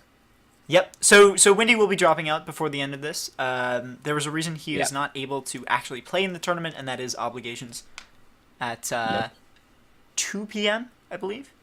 Yeah, I have to Doing leave math. here at 2 in order to get there on time. That's entirely fair. So I'll be sitting here with either the person who got the bye or no one, and wallow in my loneliness while commentating on the game. So, It looks like my opponent is not in the call anymore. You know what happened to him? who's your opponent? Oh, okay, just ping me. You're good. So Yeah. our matchups are Sir Eripmav, who's on Simic Midrange, versus Tenebrae, who is on Black Moon. Yeah. Mr. Tulip. That's the match that Tenebrae is the match that just went 45 minutes. Yeah. That's because game 1 was pretty close to a lock setup, but I couldn't find Academy. Oh no. Yeah, I've been there. I bottomed Academy at the beginning of the game to dig for to dig for an answer to his creatures, and I found Engulf the Shore the next turn, so it was okay. Yeah, But then I couldn't find Academy late in the game, so I couldn't draw enough cards. gotcha. The next match is Tulip on medium red versus Nephilah on the sneak attack deck that we saw earlier. Thunder Numbers gets the bye, and Narovi, playing Esper Midrange, plays Broboat on big black. So do we want to watch Tenebrae Eripmav? Sure. Sweet. Watch, because we've seen neither of these players. I mean, we saw Tenebrae, kinda. So Tenebrae's on Black Room, but Sir Eripmav is on Simic Midrange. So an important thing to know why I can't spell. Is Simic S-C-I-M-I-C or just S-I-M-I-C? S-I-M-I-C. Huh. Like Mississippi? As such. Yeah. So Eripmav, we are big fans of Eripmav, but he brings a blue deck to literally every tournament. Okay, so... Wow, what is this? Tenebrae's holding a Nether Void. Oh my god! I mean, do you just fetch? What the fuck, dude? Fetch Mana Crypt. Mana Crypt is the one that untaps. Wow. We got some powerful starts out of Tenebrae. Eripmav is gonna fetch. Followed by Fear Resistance, followed by Nether Void. Yeah. I'm a huge fan of Simic decks. Simic Midrange plays a lot of this. Yeah, Pack Rat. Sorry, it's going to be Pack Rat followed by Nether Void. Yeah. Fun and balance cards. Jeez Louise. Nether Void is also $1 million, by the way. Yeah, I'm pretty sure Nether Void costs Jeff Bezos' right kidney. Yeah, Nether Void has the random upside killing target abyss. Yeah, it's a world enchantment. Yup. Also kills Concordant Crossroads. It's a nasty, nasty card. Tenebrae's gonna choose not to play Sphere right now. Yeah, well, wants to get a threat in play before. Ooh, Eripmav drawing Mana Drain here is possibly the best thing that could have happened to him. That's big. That's huge. Flipping. Chooses heads, chooses tails, and loses. Takes 3 damage. So see EDH deck that got decided by a turn to Nether Void. Yeah, that'll happen. Yeah, I think it's a really... I don't know how to do the math here, but Tenebrae's going to take an average of 1.5 damage per turn off of Mana Crypt, and if Nether Void Sphere of Resistance proves to be a lock... Pack Rat's going to be faster than that. Is Pack Rat faster than that? Pack Rat's way faster than that, yeah. Pack Rat's super fast. The first attack is for... It's like, if this is... Like, this is probably going to be Nether Void get countered, right? Tenebrae has a choice to either... Sir Eripmav looks like he's going to put Snapcaster in front of this. That's fair. Tenebrae which means Snapcaster is going to eat a cast down and then get Sphere Resistance. Jeez, Tenebrae's deck is just a better version of my deck. Yep, here's Snapcaster. Snapcaster's going to eat a cast down, probably. Yeah, cast Snapcaster. The tough part... No. Snapcaster's just going to get... Like, it's just going to be a Pack Rat made. And then City Trade is going to put Sphere Resistance in play. Yeah... Yes. Nope, cast down. Alright, fair enough. Apparently I had it right the first time. Probably going to cast down and then City of Traders for Sphere Resistance, yeah. Yeah. Rather than making a copy of Pack Rat. Which is, I mean, highly fair. Yeah, so the way the Pack Rat works is the first attack's for 1, the second attack's for 4, the third attack is for 9. Is it... What is that? It's squares. Yeah. Yes. Yeah, you jump up. Like, it depends if you make a Pack Rat the turn you attack or on their end step. If you make it, the first attack's for 2, the second one's for 6, the third one is for 12. Yeah, establishing the Sphere Resistance here is, like, really brutal... Because now, Eripmav can't continues to hold on to... Well, now Eripmav holds on to this Mana Drain and eats the Nether Void. But eating the Nether Void is good, but, like... I mean, yeah, then Eripmav Do can't you back still like die? else, but Eripmav is probably not. playing many of the same cards that Blue-Green Time Walks is. Because I love that deck. And I played the crap out of it. And this looks like a hand out of Blue-Green Time Walks where you don't have a Time Walk and you just mulligan it. I mean, like Courser and Nessa. Heads always deads. Nessa. Nissa, pardon me. Nissa, yeah. That's what's here. What's in Eripmav's graveyard? Eripmav is Lance going and Snapcaster. to pass the turn. Tenebrae 2 for 2 on losing these flips. Tenebrae knows he's playing against a blue deck, and he knows it's Sir Eripmav. So if Tenebrae is We might just make pack rats, right? yeah, just making pack rats is probably a good idea here. If you eat the Nether Void, you have 4, 5, 6, 7, 7 mana next turn, possibly 8. So you can Pitch his land to get pack rat. punch for 2. Yeah. Tenebrae's playing real smart here, or he's ghosting. No.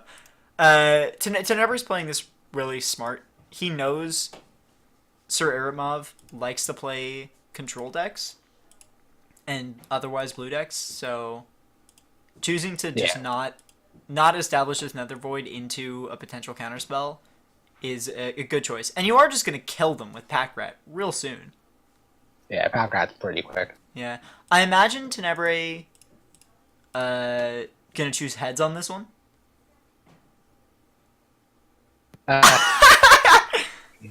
Chooses head, flips tails. What the fuck? Is he gonna die? He might die. Thought Not Seer? Well, that's a card. That's a card that probably eats a mana really drain. brutal. It's a card that probably eats a mana drain. Yeah. Or gets pissed to pack rat, but like, yeah. Wow. This will clear away for Nether Void, but by the time Nether Void happens, probably Crush of Tentacles is resolved. Manual drain. I mean, here's the problem. Sir Eripmav has a maximum of 8 mana next turn. Crush of Tentacles is going to cost 6, even if he surges it, which means that he has to draw a land and a cantrip, which is just like not possible. Mm-hmm. Like you mana drain. Oh well, no, you can draw like opt. 0. Opt and then opt and find a land off of opt and then cast Crush of Tentacles, but that's pretty much the only one. Sort of forgot I was playing around counterspells. Yeah. I mean, it's much better for that thing to be eaten than your Nether Void. The Nether Void, yeah, Nether Void wins the game. Nether Void ends the game in your favor. If Tenebrae loses the flip 4 more times, he does just die, but I'm pretty sure he can take out the win with Pack Rat first. Eripmav really needs to draw a... What does Tenebrae... What does Erip... Draws Mystic Snake? Mystic Snake. Let's go. Mystic Snake is a sweet card. Primeval Titan, right? You just cast Primetime. Getting lands is important against the sphere resistance, and because you have no lands. Yeah, also because you're on 3. Yeah. 4, 5, 6. Yeah, you have exactly enough to cast Primetime. Is he playing Depth Stage? I'm going to take a shot in the dark and say he's definitely playing Depth Stage, but I'm going to check the list. I'm going to check the list before he actually fetches. He is playing Depth Stage. So, you just find Depth Stage with Primetime, and then your opponent's pretty dead. You find Depth Stage and then get wastelanded. Really interesting match. Oh, Depth Stage. Find Depth Stage. There you go. Would you look at that? Surprise! Wow, this is a super weird... Yeah. Mana Crypt. Gonna choose Tails on this one, I imagine. And flip heads. And then take 3. Okay, no, chooses heads and flips heads. Okay, we're good. Finally won a 1 in 2 chance. Yeah, right? Draws Basic mountain. Basic Mountain. Not gonna do you much good other than being pitched to Pack Rat. You just lose here, right? Like, You get another turn. yeah, and then you're gonna play a land, sack the City of So you Traders. play around land, sack the City of Traders, pitch probably Direfleet Daredevil to Pack Rat. Probably And then doesn't attack- and then- matter. You probably pitch Nether Void. See, it doesn't matter. You pitch the other one next turn. Yeah. You discard a card here, attack for 4, put them to 7, untap with 3 Pack Rats. Nah, you're gonna attack for 8 here. One of them's gonna get blocked. Oh yeah, you can only attack with 2 of them, not all 3. You're right. Yeah. Attacking for 4. Put the 7. Ends combat? I do not understand. So if this is end of turn, make Pack Rat, untap, make Pack Rat, there are 5 attackers. There's 3 attackers getting 2 for 5. So if you attack with Pack Rat there, you take your opponent down to 7. Down to 7. You have 2 Pack Rats left, and then you make 1 on the end step. So you have 3 Pack Rats total. You make 3 Pack Rats that can attack. You can make a maximum of, how many cards does he have in hand? You can make a maximum of 1 more Pack Rat. 1 more Pack Rat. So you have a total of what, 5 Pack Rats? 4 Pack Rats if one gets blocked by Primordial Titan. So you have 5 Pack Rats and attack with 3 of them. So 2 of them get in for 10 total. So yeah, it's a kill if you attack with Pack Rat there. If you don't attack with Pack Rat, No, if you attack with 2 Pack Rats there, one gets blocked and they're at 7.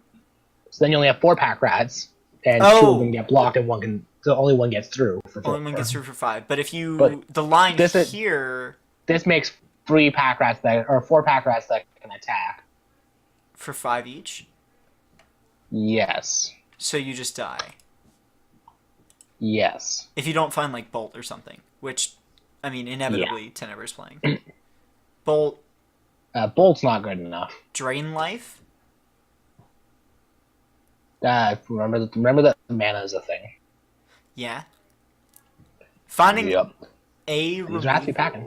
You need a gut shot. Finding a removal spell does it. No, gut shot. You're gonna be cardless in hand for gut shot to matter. Well, you draw a card from here. Blood Crypt. Nice. That's not doing it. Wow. That's it? I mean... Wait, no, wait a Eripmav second. doesn't seem to notice that he's not dead. Yeah, Eripmav can depth stage and make the thing. Yeah, make a Maral Age, block 2 of them, take 10. Take 10, Go go to to 1. Jundam, and they're dead. If Eripmav concedes here, I'm going to be extremely sad. Yeah. I'm going to actually, cry. In See the real life. line, Eripmav. See the line. You got it, dude. I believe in Got the you. Dark Depths in front of it. On the attack step. I mean, first step, Eripmav has to... Nope. No! Eripmav did not notice the Dark Depths can block. I'm actually about to cry. Yeah. Nah, that's just how it goes sometimes. If you haven't Yeah. played with depth stage a lot, it can be really hard to see the lines with depth stage. Tenebrae gives it to him. That's really savage, actually. Saying, didn't you have the win there? Make Merit Ledge, block 2, take 10. No, it was Yeah. at 11. Yeah. That sucks. I'm just gonna let him have it. Don't tell him. Hits 99 instead of That was a transfer. So Had a lot of violence. Eripmav hits a high-end 3-drops hand. Yep. There's Strange divination. Strange to keep that against the game that you saw last game, but Yeah. I mean that was fueled by Mana Crypt, so draws a card. The shop, right? Volrath's Strong. There's... You're cutting out a little bit for me. Yeah. Eloquent or something Computers. can rewatch the bod. My computer is not super happy about what's going on. Hands line up pretty evenly, get 3 ball. Yeah, it does. Did not want to give it to him. Yeah. I mean, Trinisphere is not going to do anything. Every card in both players' hand costs 3. Yep. Yeah, Eripmav is holding on to a Divination.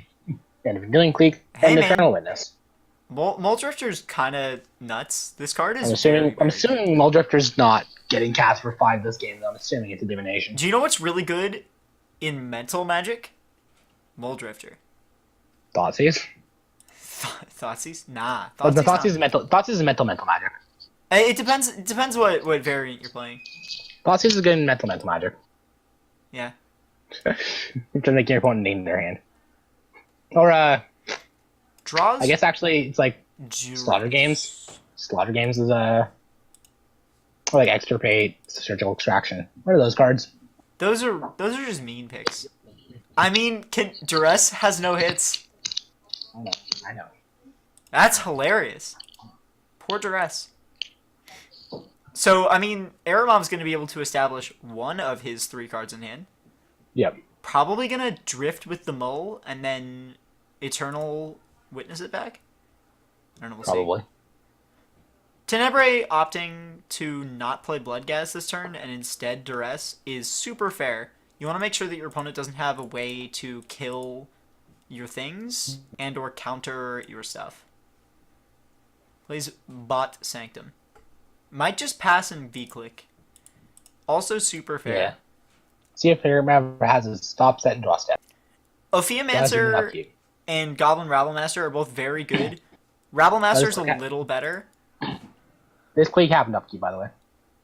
Upkeep click rather than draw step click. That is... Which I assume is because Eripmav doesn't want to go fix their stops.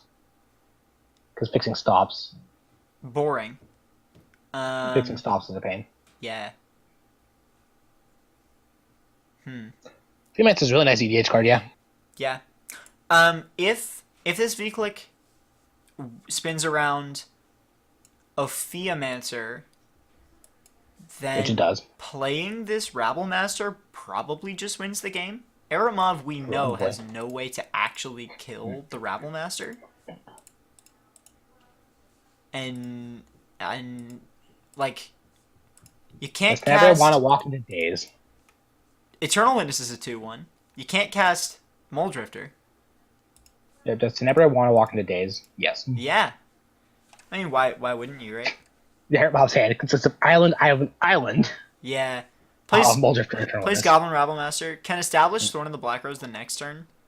So it's Eripmav on Vindalken. Here's Eripmav on Vindalken Shackles. That's about the only thing that's getting him out of this, right? I don't know. Let me look it up. Artifacts. Sure. No. Artifacts are Crucible, Worlds, Mana Crypt, and Sensei's Divining Top. None of those help here. Yeah, unfortunately not. Plasm Capture. It's a bit late. Yep. It's a really expensive counterspell. Plasm Capture's still really good, though. Is it? I mean, it's a counterspell that mana drains. It is. It costs but 4 mana. it generates colored mana on your mana drain. Yeah. But it costs 4 mana. It does cost quad 4 density. Mana. 4 mana and quad density is why I don't run Crackling Drake in spells. Yeah. And you can cast it. So if you're... I mean, you can, yeah. If you're Tenebrae here... Probably just play Thorn of the Black Rose. Get that plasmatically captured. Yep. Interesting choice to play Thorn of the Black Rose pre-combat. Because playing it pre-combat means that Eripmav could choose not to Plasm Capture and instead take back the Monarchy with V-Click to dig for answers. Eripmav's going to have 4, 5 plus 4, which is 9 mana next turn. Can play Muldrifter and then any 4-drop or less. Or cycle Muldrifter Eternal Witness, cycle Muldrifter again, and draw 4 cards. Yeah. That would be pretty cool. Swings it for 2. Still electing not to block with this V-Click. Holding it back so Rabblemaster can't attack. Like, using Muldrifter and then Tournaments and Muldrifter, netting 2 cards is basically Ancestral Recall. Yeah, I mean... Back to basics. That's some game. Is it good enough, though? Eripmav's going to sit here in Plasm Capture. I think it has to resolve. For about I think you have to put it in play. Yeah. So you probably Muldrifter and then Ewit back Muldrifter and then play back to basics for your 9 mana total? Because at that point, you have 2... No, I think you put Muldrifter as a 2/2 into play. That works. Eripmav puts 9 Eripmav mana? has been given 8 mana. Wow. It's a little cursed. X-Mage is a benevolent god and has given Eripmav 8 mana total. He's just gonna ignore the extra mana. That's fair. Hey, quick reminder for anybody who has not watched the show before or played on X-Mage. X-Mage is a garbage program. It's really bad. It was made by evil gods who hate you and working programs. Yeah, puts a 2/2 into play. Draws 2 cards. Yeah. The reason I say that you put a 2/2 in play is because 2/2 can block these goblin tokens, so now you're only losing 1 a turn. Yep. Probably going to... I was thinking fetch for basic, play back to basics, but I don't know. He doesn't really need to. Plays V2B. Muldrifter makes goblins even, and V-Click means that Rabblemaster can't attack. So at this point, Tenebrae's going to have 2 mana next turn. Black, colorless. Ooh, black, because Urborg. Yeah. So he can cast Bloodcast if he wants, but... Yeah. For note sure there, that's worth it. For note there, Eripmav tap 2 random lands to... Because X-Mage, you have mana floating, so it just used the floating mana. Yeah. So Eripmav tapped the 2 lands that should have been tapped because back to basics makes it relevant. Small pox. Wow. I think Smallpox is like really good here. Volrath Stronghold eats the V-Click and probably like Botanical Sanctum. Probably. You're gonna end up with 2 goblins left. It's something you can't pick up with Gush. Yeah. Don't know if Eripmav's on Gush, but like here we are. I mean, it's Eripmav. Would he not be playing Gush? Why would he not be playing Gush? I don't know. Does Eripmav typically play Gush? That's a good point, actually. I don't think we've seen an Eripmav deck that isn't mono blue in a long time, so it's entirely possible that Gush is not being played. Yeah, I'm astonished that this isn't mono blue, but also it just is basically mono blue, as you can tell by the board state. Yeah. I mean, it's mono blue plus Exploration Fast Bond. It's mono blue plus Archaeomancer, that's plus green Archaeomancer and green counterspells. I mean, he's playing a lot of also really good green, like blue-green mid-range cards. Here's he's another playing Shardless Agent with a bunch of counterspells. Yeah, but here's another 2/2, by the way. That's hilarious. Wow. Ancestral Vision on the top. That's nice. Nice in 4 turns. 5 turns. Gets to draw it first. Yeah. Gonna play a land. Swings out. Eripmav, what are you doing? You're gonna die to this Rabblemaster. You madman? Wait. Huh. Yeah, I don't know. I mean, they both have flying, actually. They do both have flying. They're not getting blocked, but... You're gonna take Yes. You're gonna take 2, then 3. So you're gonna take 2, then 3, which is 5, then 4, which is 9. If Tenebra spell, that's not unrealistic. Yeah. No, maybe attacking the flyers just kills your opponent. Yeah, because this Rabmaster can't exactly attack. Magic the Gathering is a really hard game. Commander Stables tech. That's funny. Yep. Rabblemaster trigger. I mean, this B2B has effectively locked Tenebra out of the game. Surprisingly. Yeah? Hi, Lava Shot. Ooh. Chat members. Hello. Sweet. Yeah. Swings in with the Gobbo So, tokens. Gonna block with I've got to hop off. Yeah, well, I hope you have a fantastic day. Yeah, good luck to everyone involved. Hopefully I can, stick around longer next time. When Yeah, I of course. don't have, an hour earlier or something normal. Well, I hope you have a fantastic day, and we'll see you later. Good luck to all the players currently and sometime in the near future. Sweet. Sometime before midnight. Because they forgot to set the timer. I think that was maybe collaboration. I think Eripmav and Tenebrae both know that they're playing long grindy decks and like playing long grindy decks. Trigon Predator. I wish my last round would have had a longer timer. I mean, yeah. On the other hand, I like being able to do things in the day after this tournament is over. Well, that's your problem. Yeah, I mean, that's fair. Trigon Predator on the top. Gonna fetch away the Trigon Predator and look for another land to play off of Oracle Moldiah. Yeah, Trigon doesn't really do anything here. It's Unfortunately, another fly. Finds Vital Nissa Force? Vital That's Force. sweet. It's sweet, Vital Force.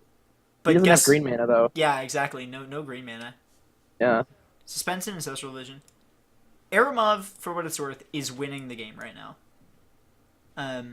If he had green mana, he could use Vital Force's +1 to get around B2B. That would be kind of sweet. Yeah. Oh, that's kind of cool. Yeah. Nissa Vital Force is a really cool card. Speaking of B2B, I should be playing that in my list. You should be playing B2B in every list. It's no. I'll play. So you're saying Tenebrae should be splashing blue for B2B in this deck? Absolutely. Yeah, see, that's what I'm saying. No, Black Deck Recall. Oh, absolutely. Red Deck Recall was like a real thing that actually won games. Opposite Really? swing with Oracle. Probably gonna eat a Bloodghast block here. Oh, Bloodghast cannot block. I'm very dumb. Yeah, but Red Deck Recall was surprisingly effective. When you drew Ancestral Recall and you go Bolt you twice, Bolt Lava Spike, Ancestral Recall, and then you just still have a 7-card hand and your opponent has a 3-card hand and they're at 5, and they just lose the game. Okay. Well, There's a list floating around. Tenebrae draws Thought-Knot Seer. Eripmav isn't dead here. Eripmav is not dead, and then Tenebrae is super... He lives on 2, I think, if I did my math right. Lives on 1 if we swing with the Muldrifter. 1, 2, 3, 4, 5, 6, 7, 8, 9, 10. So he would live on 1, yeah. Yeah. Opting to attack with the Oracle Moldiah rather than block with the Oracle Moldiah seems a little silly, in my opinion. Well, it did just win him the race. Yeah. Because now he... Tenebrae has Smallpox. That's fair. So... If he drew a land, that would that would be a problem. Yeah, so now Eripmav just loses? Yeah, because So the only way that different Eripmav can win spots, yeah. here is if he draws Nissel Vital Force. Nice. Wait, has Tenebrae played a land this turn yet? No. second main, he could just Field of Ruin and play Smallpox because Urborg's out. Right, exactly. Yeah. Oh no! Smallpox makes people lose life! Holy shit! Each player loses 1 life, it's over! Yeah, that's game. Wow! Oh my god. Jeez, dude. Choosing to... I don't think I've ever seen anyone die to a smallpox before. Never in my life. That's crazy. Incredible. What a game. Oh my god. Wow. Wow. And Eripmav has to go through the motions of actually sacking his permanent before... Oh no. He Before the doesn't game lets him actually die. die until the spell fully resolves? Oh That's crazy. no! That's crazy. What a great Some game. insult in the wound. Man, and that's it, right? That was crazy. Yeah, that's it. That's a really tough game. Yep, that's it. Wow. Tenebrae, how do you feel? You just murdered somebody with smallpox. That never happens.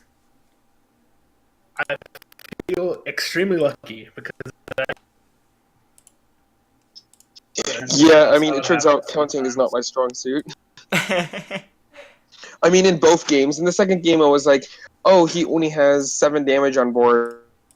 But then Rebel Master also has other techs besides just, summoning 1/1s.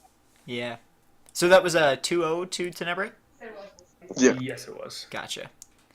So we still have some games going, I believe. Possibly. Tulip and Nephilar are still playing? Do we want to watch that? I'll take that as a yes.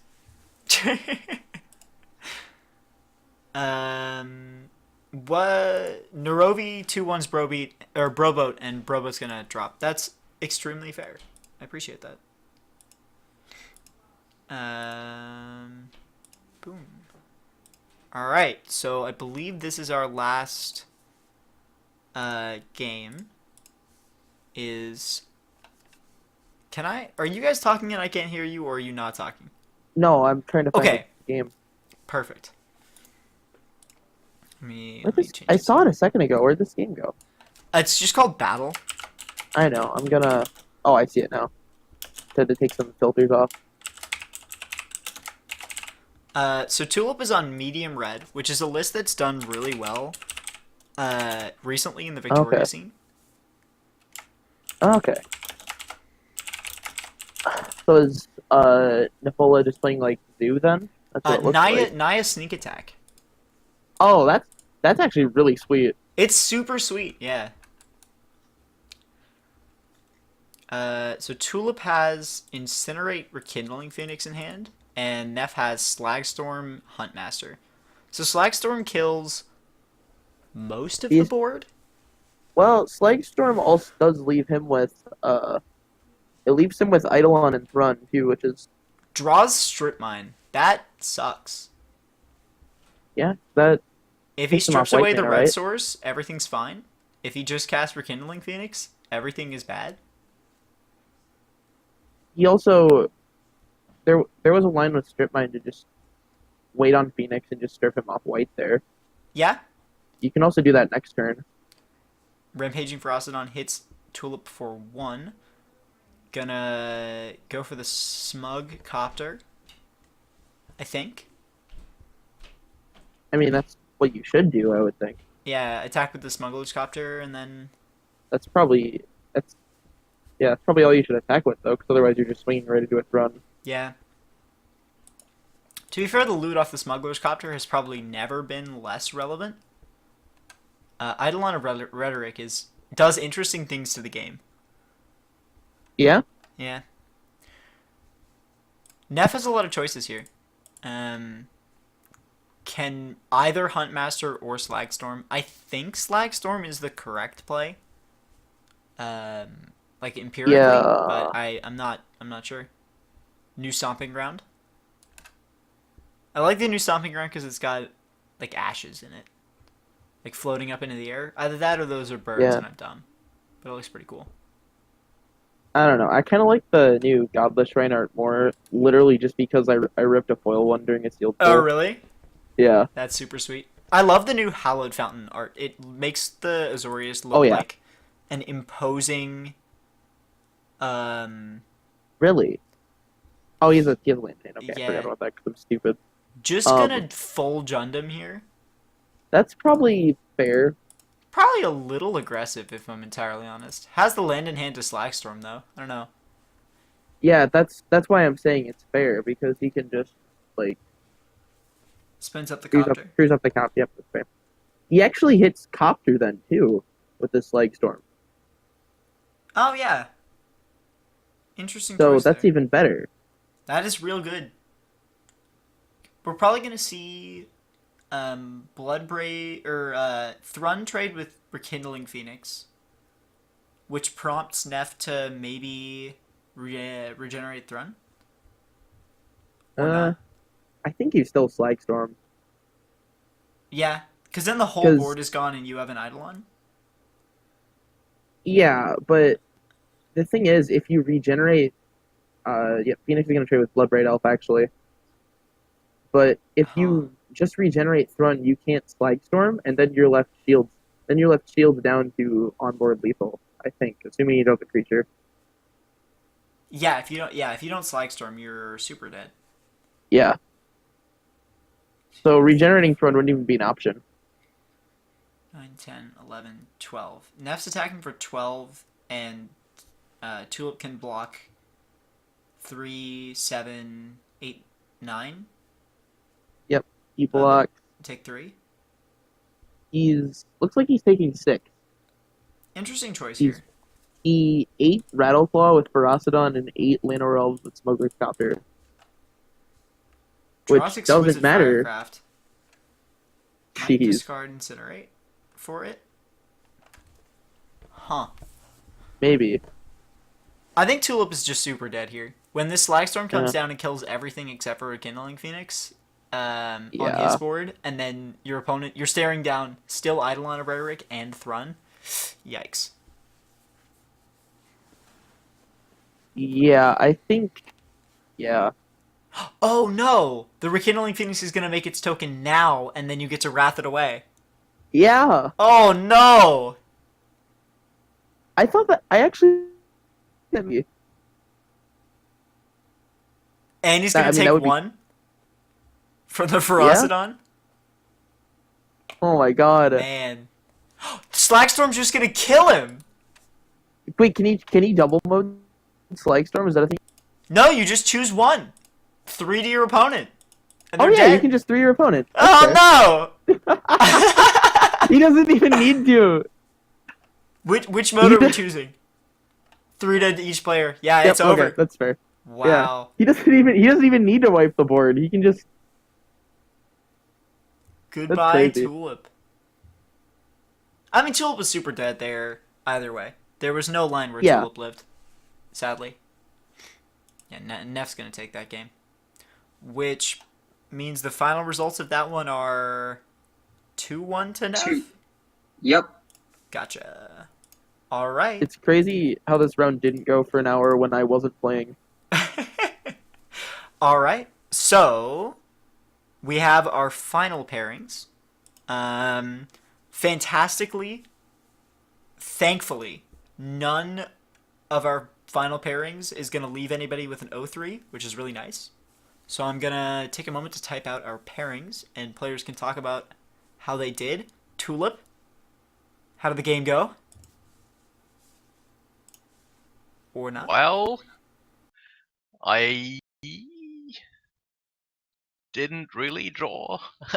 Well, first game I actually lost to Batterskull, which is a thing that you lose to, unless you can find an answer, which I didn't. Second game was like we both multi-5, so I can't actually complain about that. But then, like, I got stuck on land. They found some dorks, and it sort of just didn't get better from there. Yeah, that's how the game goes sometimes, I imagine. It's really... Yeah. It can be rough to face against Batterskull. Alright. So we have our final pairings. here we go. Go separate into your games. I am going to take a quick moment to get a glass of water, which is not something that I had before because I'm going to be talking for the next couple of minutes. But before that, I am going to get us into a game so that you're at least watching something for the maybe half minute that I grab a drink. So our finals are Nephila on Naya Sneak Attack versus Tenebrae, who is playing Black Moon. We're going to be watching that game primarily. But we also have Tulip on Medium Red versus Sir Eripmav on Simic Midrange. And Thunder Numbers on Academy Prison Control versus Neurovi on Esper Midrange. And obviously Broboat dropped. So as soon as this game is up, Neff versus... Wait, am I blind? Yeah, Neff versus Tenebrae. We're going to get into watching that, and then I'm going to grab something to drink so that my throat doesn't fall out. We had some really interesting matches last game. It's weird to see how the meta of this tournament has evolved. In the early days, it was a lot of control and combo with some representation of mid-range, but almost no representation of aggro. And now it's like all aggro and or mid-range. And so the games have played out a little differently nowadays, which is kind of nice. All right. Nephila is in with Tenebrae, so as soon as their game actually spins up, I am watching the wrong one. Whoops. Press the wrong... Where'd it go? Canadian Highlander. Neff. Tenebrae. Click watch. Wait. Click watch again. There we go. Alright. We're in. Let me change the text.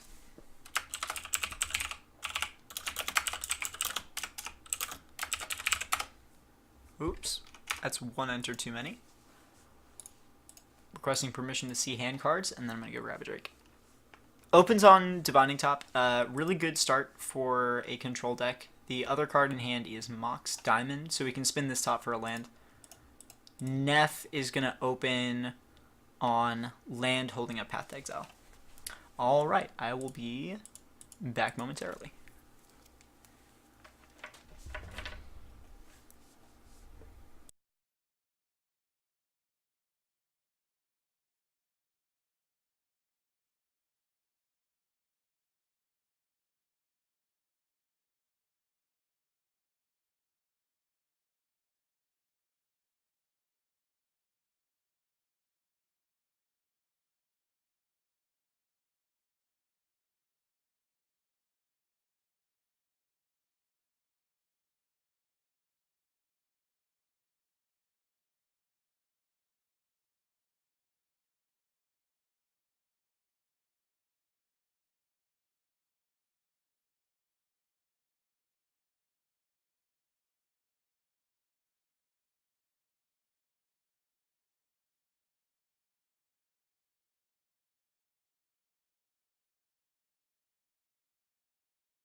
Looks like Tenebrae spun up Divining Top without finding a land.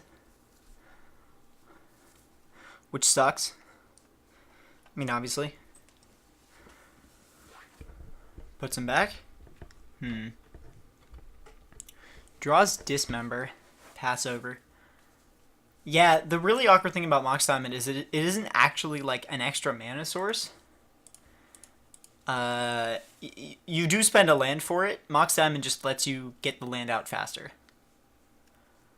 Neff on taps. Probably going to establish Domri Raid as kind of an engine to generate more card advantage, and also the only play that makes any sense this turn.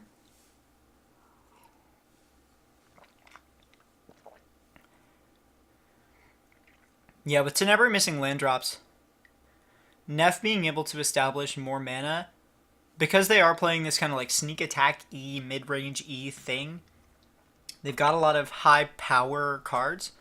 Thrag Tusk, Skargan Hellkite, and it's very hard to overpower that big of a creature when you have been missing land drops for a while. Tenebrae can do it. Mono black can make it happen.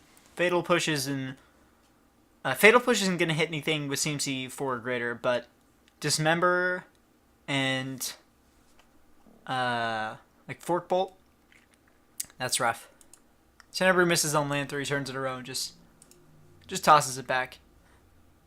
That's, that kind of keep with only 1 land and essentially like a Brainstorm-esque cantrip kind of thing. Like it doesn't draw a card, but Sensei's Divining Top does let you look at the top 3 to try to find a land. Most people will take hands that are 1 land and look at the top 3 because it's very unlikely that you'll miss. But I guess Tenebrae found a way to miss that time, which is a little awkward. So we see Arbor Elf Avacyn's Pilgrim get hit by Fatal Push, and the establishment of a Bitter Blossom. Bitter Blossom is going to move on to win the game should Nephilim not answer it. Tenebrae has a lot of these snowball-y threats. Bitter Blossom, Pack Rat. And Neph isn't playing a lot of really hard removal. Neph can deal with artifacts and enchantments pretty easily, but killing creatures that get above a certain power and toughness becomes really hard for the green-white red deck. Pretty much you have exactly Path and Swords, and then you're kind of out of answers. And so if Tenebrae can find one of the bigger threats in the deck and establish that, Nef's going to be in a rough spot. Opens on Slabrary. Let's check out the deck list and see if Tenebrae has bigger threats. I imagine he does, but I don't know. We got Thorn of the Black Rose, which gives him the Monarchy, and then just a lot of Necrotals. Inferno Titan, Hazoret, Grave Titan, yeah, Custody Lich. Custody Lich is fine because it only has 2 toughness, but Grave Titan and Inferno Titan are both pretty much unbeatable threats for Neph. Neph would have to overpower them, play a more powerful card, or find exactly Swords to Plowshares. Sylvan Library. So I imagine we're going to see playing... So Scattered Groves doesn't know Battlefield tapped, so we only have 2 mana active this turn. I imagine we're going to see just play Scattered Groves and then Helix this Pack Rat before it can make other Pack Rats. You don't really have many other choices than that. Yeah, Helix is the Pack Rat. Tenebrae only has 3 lands in hand right now and a Chain Lightning. So when this Pack Rat dies, we might see Tenebrae do literally nothing. But if Tenebrae can find a way to generate colorless mana, this Thought-Knot Seer is going to be pretty effective. Just kind of exiling a card. Probably going to eat Keiki-Jiki if I'm doing the math right on that one. Bitter Blossom. Takes the damage. Makes a rogue.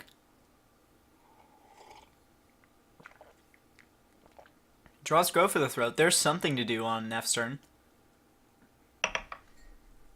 Just an effective way to spend your mana. Gonna swing in with this rogue. I don't know what the math is on Bitter Blossom actually killing your opponent. Like, in terms of whether it kills you first or it kills your opponent first, but I imagine it kills your opponent before you, if they don't establish any blockers. Sylvan Library. Gonna draw the 2 extra cards, hoping to find a land to be able to Green Suns X3 and find like Resto, not Resto, Rexage, and kill the Bitter Blossom, or Night of Autumn or whatever. Instead, finds Domri Raid Inferno Titan. Gonna put back Inferno Titan and Woodland Bellower. Hold on to the Domri Raid. We're probably gonna see Nissa Vastwood Seer be played because you find a basic forest and then you can actually just like use your draw step this turn. Yeah.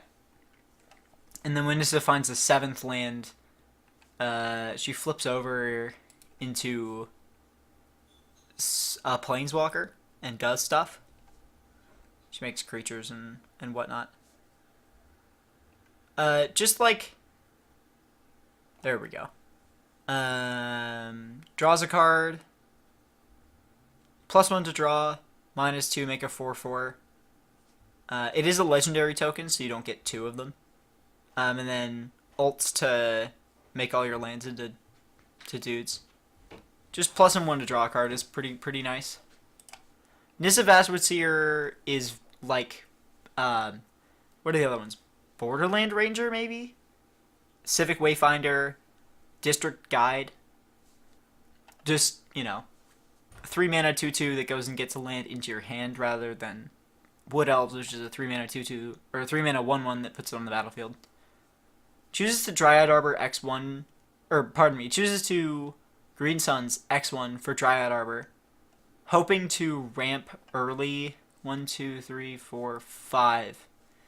Hoping to ramp early next turn into like finding a land and then pay 4 and he'll get Woodland Bellower or something along those lines.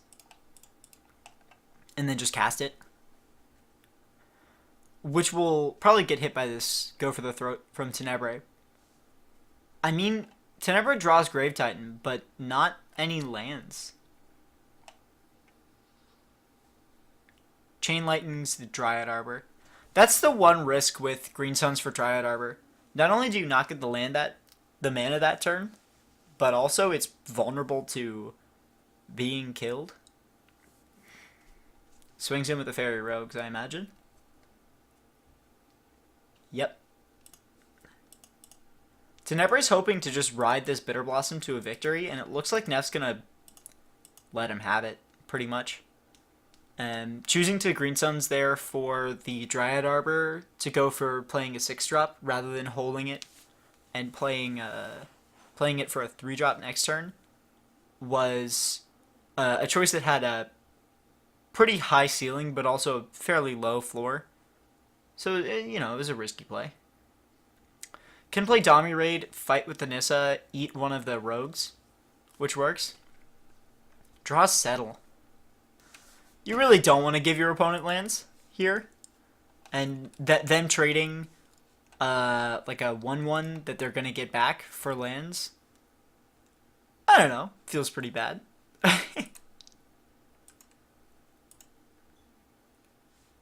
Is chat dead or are you having Twitch issues? Chat is not dead. I don't think. Sylvan Library finds Wall of Roots Utopia Sprawl after the Nissa search put away the other big boys. Gonna put back Settle because you really don't want to play that, and Wall of Roots. There's a case to be made for paying 4 to hold on to Wall of Roots and play Utopia Sprawl and Wall of Roots this turn. But, I don't know. It doesn't seem like the ideal place to be. Can play Utopia Sprawl and generate 1 additional red mana for Kiki Jiki. And being able to Kiki Jiki and copy Nissa every turn and get another land, like another basic forest, and play it, it feels pretty good. One interesting play with Slibrary is that you can play Domri Raid here, having put the Wall of Roots on top, and then Domri Raid and get the Wall of Roots. Like +1 on Domri Raid and get the Wall of Roots. The tough part is that Domri enters with 3 loyalty? Yeah. He ticks up to 4, and he's going to go down to 1 from these fairy rogues. He's probably only ever going to get one more uptick, which you can very likely set up with Sylvan Library. So, I mean, this Domri Raid is going to work out to being Divination plus Fog, which isn't that bad. Also has the option to fight a fairy rogue, but that seems a little wasteful. Also doesn't have enough mana to play the Wall of Roots this turn. Yeah. 1, 2, 3, 4. And Utopia Sprawl is net neutral the turn you play it on mana. So yeah, only enough to play Domri Raid. Back over to Tenebrae. Bitter Blossom. Make another token. Tenebrae's going to go to 13.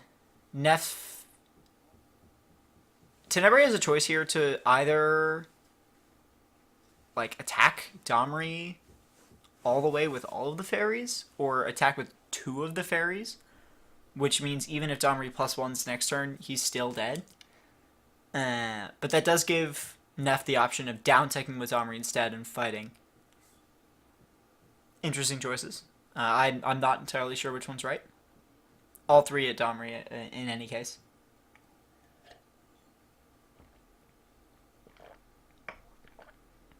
Drawing a Theomancer is very good here, because it means that, I mean, A, Nis is not going to be able to attack, but B, a Theomancer is just like a 3/3, 4/3, separated over 2 bodies. And the 1/1 snake means that Neff's probably not going to be able to attack with anything for a while. At least nothing that doesn't have flying. Which does kind of put a damper on the ramp into a big boy plan. So unless you find one of your few dragons, you're kind of in a tough spot. Does have this swords. Neff might opt to swords the Theomancer before we get to the upkeep to make a snake. Yeah, and that's what Neff's gonna do.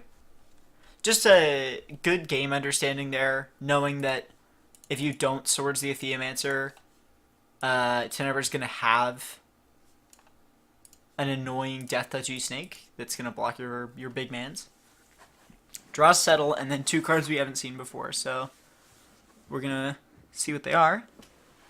One nice thing about the Sylvan Library versus like Top is that we as the commentators get to see what it is. Draws Worship Path. That is not lands. Playing Worship here prevents you from being just dead.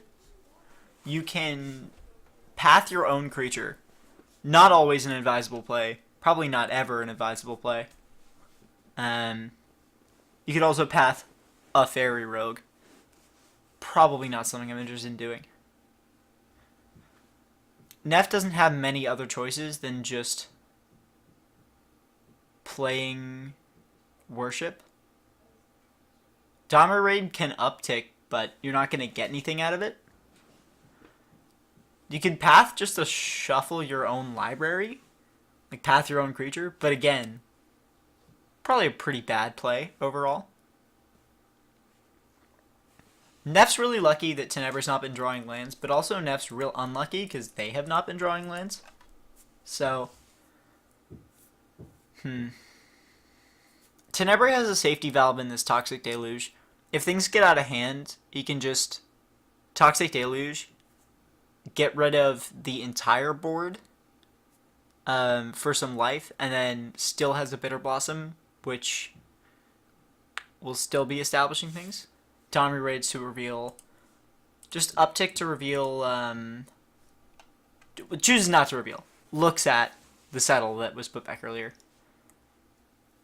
Neff might choose to settle this turn if we get a full attack from the Fairy Rogues onto Domri Raid, which would leave Domri alive. Neff did not keep settle, however, so that's just not a play that you can do. Pardon me. The nice thing about Wall of Roots is that you can take the put the counter on Wall of Roots and take the mana out of it the turn that you play it. So Wall of Roots works out to be only a net 1 mana play rather than a net 2 mana play like the Hexproof one. Why can't I remember the name of that card? Sylvan Caryatid. One of the reasons that a lot of people play Wall of Roots over Caryatid. But there are fair reasons to play Caryatid over Wall of Roots. So, draws a Bloodghast from Tenebrae. I mean, Bloodghast is a card that does things. You can attack in with it. Wall of Roots blocks it every turn, but you can eventually go for the throat on the Wall of Roots. I think Tenebrae has to have an understanding here that if Neff is playing cards like Utopia Sprawl and Wall of Roots and Nissa, that they're very likely also playing cards like Skargan Hellkite and things like that. Hello, what game are you watching? I'm currently watching Tenebrae versus Nephila. Alright, let me hop back in with you. Hello. Hey, It's nice to have somebody else in the booth because the more that I talk, the more crazy I feel.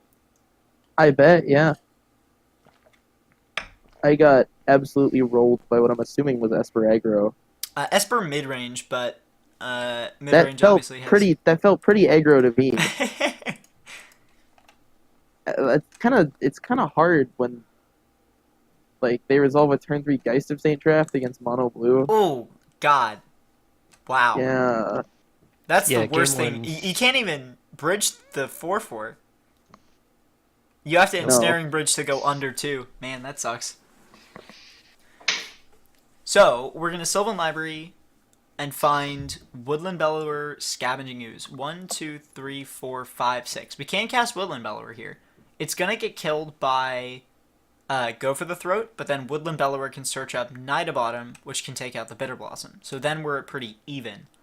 At which point Neff might opt to settle away the rogues. Because, I mean, Neff's getting hit by a 5/5 in the air, essentially, every turn. Mhm. However, under that plan, Tenebrae's going to get to play a Grave Titan, which is one of the very few things in the deck that Neff doesn't have a hard answer for. They spent the swords that they had earlier on a Theomancer, but they have drawn Path. So Grave Titan's pretty much just going to equal 2 2/2s. Opts to play Scooz instead, holding Settle and Path. It's super fair to hold Settle here, because settling away all of the fairies is nice, but the plan also might be to just make this Scooz incredibly large. Because there's 1 creature in the graveyard for Tenebrae and 2 creatures in the graveyard for Neff. So Neff can spend all of their mana but Wall of Roots on making the Scooz big, which means that they get to hold a path for something else. Tenebrae takes 1 off of this Bitter Blossom.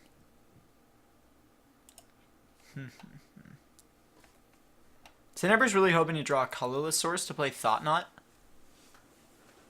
Yeah. What would I have not been given permission to see Neff's hand? Highly rude. So Draws what would, Direfleet Daredevil. what would Thought not be taking if it hit? Thought Knot would very likely just take this Settle the Wreckage. Instead, fair. Tenebrae draws Direfleet Daredevil, which lets him path, or pardon me, swords this Scooz. I'm not. Yeah. Have you been wildly impressed with Direfleet Daredevil ever? I feel like it's just No. done nothing for me anytime I play it. It's a 2-mana 2/1 first striker. That's pretty much what it is. Yeah, If the I had only the only creature I want to play that's a 2-mana 2/1 first striker is exactly Thalia. Well, Because- that's because Thalia is a Thorn of Amethyst on a stick. Right, exactly. Because Thorn of Amethyst is a good card, not necessarily because Thalia is a 2-mana first striker is a good card. Swings for 5 in the air. Neff also might opt to just settle here. Yeah. The thing though Nope. is there is a worship on board. So Yeah. as long as you can keep playing creatures, Bitter Blossom is a clock. Wow, that's a good point. As long as Tenebrae can't kill all Yeah. of Neff's creatures, then Bitter Blossom is Which, going to kill him. I you mean, know, mono black. I say that, but Tenebrae is holding a Toxic Deluge. Yeah, but the problem is Toxic Deluge would have to be X equals 4 here, or Yeah. Tenebrae would have to have the foresight to. Yeah, you have the Swords of the Skoos here, and then the next turn after that, you have to go for the Throat the Wall of Roots. You're still not dead there, Yeah. and then you can Toxic Deluge everything away. Oh, because you can grow Skoos, that's true. Yeah. Brutal. 2, 3. Yeah, there are 3 things, so he could go Skoos past Deluge for 4. Yeah, which would mean that Tenebrae isn't dead and then can establish a Grave Titan. But the issue is, then Neff just plays the Woodland Bellower that we know is on top of their library, and Tenebrae loses the game. At that point. He used Skoos to eat the swords to fizzle the ability. Oh, wow! That's why Direfleet Daredevil sucks. Hey, did you know that Neville is a really good player of this game? They just know what they're doing. Yeah, I don't know. I haven't played them that much. I think when I played them, we were both playing dumb combo decks. That's fair. I played against somebody the other day who was playing Hypergenesis. That's crazy. Yeah, right? And you know what's funny is that they consistently got it turn 3, and I still won. Hypergenesis is kind of a bad card. Was it Hypergenesis and nothing else in hand? No, it was like Hypergenesis, and then they would play, some 4/7 flyer or something like that, and then you just put into play a Hellkite, and they lose. I mean, there's a reason Neff on our server is called Liege of Spice. Liege of Spice, yeah. Speaking of Spice, I sent my list to one of my friends, and they tried to tell me to take out Quicksmith Spy. I'm never doing that. Yeah, that card draws cards. Why would you ever take that out? It also taps Static Orb end of turn. Oh, whoo! And your Winter Orb. And Winter Orb. That's brutal. And Trinisphere. I'm gonna change who's in the booth. If I want to resolve... Well, Trinisphere's not as good, but the other 2 are crazy. There's gotta be something else, too, isn't there? I don't remember. Yeah. Anyway, Tanglewire? back to this game. No, not Tanglewire. I cut Tanglewire for Blue Sun Zenith today. Wow. I'm hurt. Tanglewire's a lock for, 4 turns. Neff's gonna play... That's fair. Neff chooses not to take the damage off of Sylvan Library because that would kill them. And by chooses, I mean is forced to. We're probably just gonna see... No, it would put them to 1. Does it say lose life? It says pay life? Yeah, that's this paying life damage? No, paying life you can't pay more than the cards you have in hand. Okay. Or the life that you totally have. So, you can't fetch at 1 life then die. Oh, so that actually turns that off. Okay, I thought people just didn't do it because it was stupid. No, unfortunately not. 1, 2, Okay. 3, 4, 5. We're 2 lands off of flipping this Nissa. Neff is super not dead here. Yeah. Neff is gonna be... Yeah, they have mana up for that subtle. I mean, they've also got Worship in play. That's true. So they don't even have to settle here. Yeah. They can just 5/5 and a 2/2. So what they can do here, they can literally just block Direfleet, end of turn, eat it, and swing lethal on the crackback if they swing out. 5, 6, 7. That would be 8. Yeah, 8 with Skoos. Actually, it doesn't even matter. They don't even have to because Tenebrae would die upkeep to Bitter Blossom anyway. Oh yeah, good point. So, I do not think Tenebrae is going to swing out here though. Yeah, Tenebrae has been in the really unfortunate position of drawing like no lands ever. Yeah. If this Bloodghast was a land, we might see That an is establishment. that of is a Great city Town. of traders. He could potentially try to get a Thought Knot through here, but I Attacking with don't- exactly enough fairies to put Neff to 1. I still can't see Neff's hand. That's cursed. Neff's hand is Settle, Path, and Kiki Jiki. Kiki Jiki. It's never What being is cast. What is Kiki copying in this deck? There are multiple kill lines with Kiki because Neff is also Okay. playing I figure you have at least Resto, right? Pod. Yeah, you have Resto. Pod. Okay. The Pod and Survival and Sneak Attack are all Yeah. on the list. So you Yeah. have Okay. chooses to settle without realizing what Worship does. Just gives Tenebrae a bunch of lands. Yeah, I don't understand that line. I would. To be fair, it does put Tenebrae down a lot of fairies. So that Yeah. if he does kill your Worship, you're still Okay. fine. When was the last time you saw a black-red deck kill a Worship? Exactly never. You can't even He'd have to pull out, oubliette it. No, you can't. That only hits creatures, right? Yeah, oubliette only hits creatures. Yeah. So You can what's it called? What's that commander staple that every red deck plays because it's the only way they can kill non-creature permanents? 2 in a red. Chaos War. Chaos Chaos Warp. Warp. There it is. oh my god. If Tenebrae's playing Chaos Warp, they can Chaos Warp the Worship. I think. Yeah. I don't think Tenebrae's playing the Chaos Warp. That would be incredible. That would be a high spice include. Yeah, not playing I the think Chaos that- Warp. I think that's part of the reason why my round 1 with him went so long too, is because he just couldn't get rid of anything. Like I played a Thorn of Amethyst on like turn 3, and it was there until like turn 33. Yeah, the really tough part about Black Red is that almost every color has a way to kill a non-creature permanent. Like white and green can both naturalize.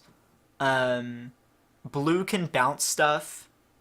And then most like white black gets access to stuff like Like Vindicate. Mortify, stuff like that. White gets O-rings and stuff, but black-red just gets nothing. You have no way to kill like a Worship. There is Interestingly enough, no card in the deck that kills Worship. Black has interestingly enough, unstable obelisk. Pardon? Black Yeah. has exactly unstable obelisk. Oh wow, yeah. Which is not being played, I believe. That So- is another magic card you play. Yes, correct. Huh? You can. Yeah, no. Tenebrae does play Smokestack actually, as I figured out. Wait, does he? He plays Smokestack, as I figured out during my round 1. That's hilarious. Yeah. Yeah. That's a thing. I mean, Tenebrae finding Ensnaring Bridge here and then being able to empty his hand by having all these lands is a way that you don't die. But you're pretty dead here. Yeah. I think once you see Woodland Bellower, you just gotta scoop it up, because the Bellower can find ways to kill you. Yeah. Tenebrae ate the Kiki Jiki with Thought Knots here. Horizon Canopy. I don't think Tenebrae realizes that you said Neff was playing Kiki kill lines, right? Yeah, Neff is playing certain Kiki kill lines, but I mean, like, you can't actually get there unless you have a tutor. Yeah, I don't think Tenebrae realized that. I think he thought Neff was just playing fair Kiki. He still took the Kiki Jiki rather than the Path. Yeah, I don't. That's fair. I don't know how I feel about that. I don't actually. I feel like it probably still should have passed, because Thought Not just gets passed like right now, then, or I guess not. You guess On Thought Walrus. Not? Thought Not probably just gets passed right now. Yeah. The other way that Neff can look for a murder, like a kill, is by playing the 7th land and then uptaking with Nissa in like a near infinite number of times and drawing 1 million cards. That does draw you a card. Yep. Strange that green gets a uptick card draw, but Every color has been getting that recently. I mean, fair enough. Wooden Bellows. Because What are we gonna Wizards find just with spreads- Bellower? Courser. Okay.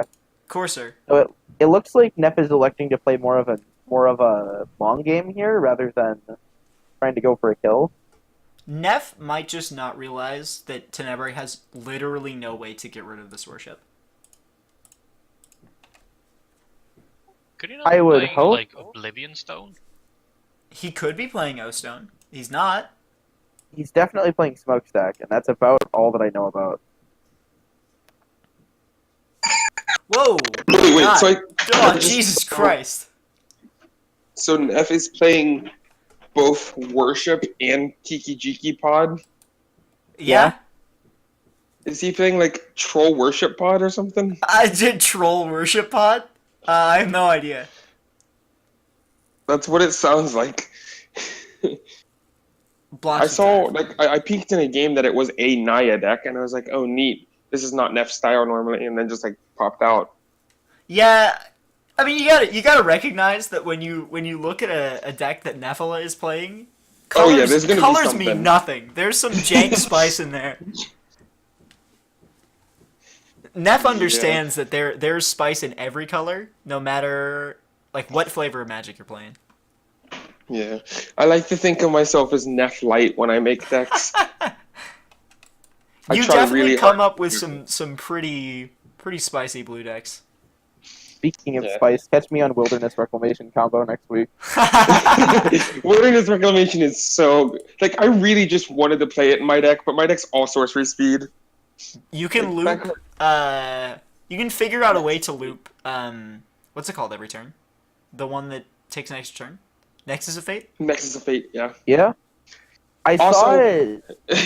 I saw also, you Stefan can, Olive do that. yeah, you can Wilderness Reclamation, and then Wilderness Reclamation plus Clever Impersonator to have 2 Wilderness Reclamations, and then just one of the million ways to go infinite with a Nexus of Fate. Yeah, you could also play both Copy Artifact and the Copy Artifact from a commander set that lets you blink the artifact. Wait, can you fracture identity your own Wilderness Reclamation? It doesn't no, work that's the way not- you that's not want how it. that No, works. it gives Yeah. the Yeah. tokens to Okay. the opponent of the permanent that was destroyed. Damn. Yeah, that would be sweet Fractured though. You can Identity kill is your sweet you can card, kill though. your opponent with Phage with that though. You know what you can can exile do? your Phage and give them a Oh. Phage. You could also play what's Crafty Cut Purse from Ixalan. That's like a Yeah. 2 blue, and when it enters the battlefield, whenever your opponents make a token, you get the token instead. Oh my god. Yeah. I don't think that card is where you want to be. No, God no. Alright, so next week I'm gonna bring Phage the Untouchable deck. That's funny. Figure this out. Okay, so coming back to the game that we're at, Neff Yeah. electing not to put Fierce Empath into their deck has led to a situation where Neff does not realize that they are dead and also has no way to kill Tenebrae. Or does not realize that they cannot die and also has no way to kill Tenebrae. Like, I imagine we're going to There are see ways. blocks out of Neff here. Yep. Yeah. I mean, you get to draw a card. In theory, that's the only block that should happen, though. Yeah. That's the only. Yeah, because you can just keep everything else. Yep. Actually, that's the only block that can happen besides Bloodghast. Go for the Because throats. everything else is flying. Scoos. Bellower? Oh, dude. Yeah, that's fair. Fair enough. I mean, it actually does not matter. Yeah.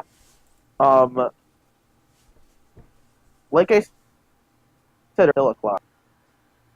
Yeah. Neff now has 17 minutes on the clock. Yeah, Bitter Blossom kills Tenebrae in 7 turns. Yeah. Or Neff could just, like, find a dragon, play that, and kill him. That's quitter talk. I mean, the other thing that Neff can do is fetch this foothills for a white source and path the fairy. That Go for the Throat was on the stack for like a solid 45 seconds. Yeah. Well, Neff was responding by Oh, activating schools a whole bunch of times. Yeah. Like Wall of Roots and whatever. To gain some life, because that's meaningful. Neff trigger is going to draw Field of Ruin off this Thought Knot. I still can't see Neff's hand. I'm gonna request it again. Go for it. Eladamri's Call. Please, Nephilah, just draw the Eladamri's Call, find a dragon, and kill your opponent. I cannot sit here for 5 more minutes and watch you win this game. This is like... Is this game 1? This is game 1. Deluge. No, this is game 2. Neff is up a game. Okay, Toxic Deluge coming out. I don't think I agree with this. But Choosing to what other Toxic choice do you Deluge. have? What, X equals What 4? Leave your opponent's Woodland Bellower alive? Yeah, Play a like, land and get your... what other choice do you have?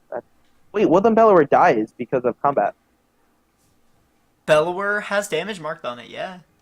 Yeah, you could have done it X3, You know that Neff which is what he did. has Eladamri's Call. Yeah. Which, then it comes down to, does Neff have something with haste, trample, and 4 greater power? Neff fetched... Why? And if he does stuff. Why? Why fetch? There's no reason to. What? Come on. I'd like to point out that throughout all of this, I still have never been able to see Neff's hand. Okay, Neff Wait, had... did they just fetch away their Eladamri's Yeah, Call? they just fetched away Eldamri's Call. I'm gonna die. No! God! This Is is this like for the 3-0? Yeah, this is for the 3-0. You're in the 3-0 game, and you're fetching away your Eladamri's Call? Cast their own Wall of Roots. Oh my god! What are you doing? What are you doing? Ah! What are you doing? Oh my god! This is like watching This is some of the most... This is really, really spaghetti right now. Yeah, That's this a is smash term. this is some high-end spaghetti right now. Absolutely, dude. This is like you go to that Italian restaurant in downtown. This is the type of spaghetti you would get. Well, that's certainly a glory bringer. That still wins the game.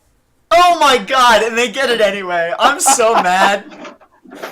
See, me and Neff are of the same spine. Neither of us actually care about winning the game. Neff deserves to lose this game, and I'm so mad. 100%. Flips the Nissa off of the path. Is that what they were going for? Yeah, that's what they were going for. Neff was going for style. Crazy. Ashaya is a creature, but it does not have haste. Just win the game! There's still a glory bringer on top. Ah! Neff cares more about style than winning. We've already know that. I am... My brain. Neff is up a Eladamri's game. Call is too easy. Oh my You have to win with God. Nissa, which requires your opponent taking 2 turns to not kill you. What if Tenebrae had, like... I don't know, what's that card called where it drains your opponent for 4 in black?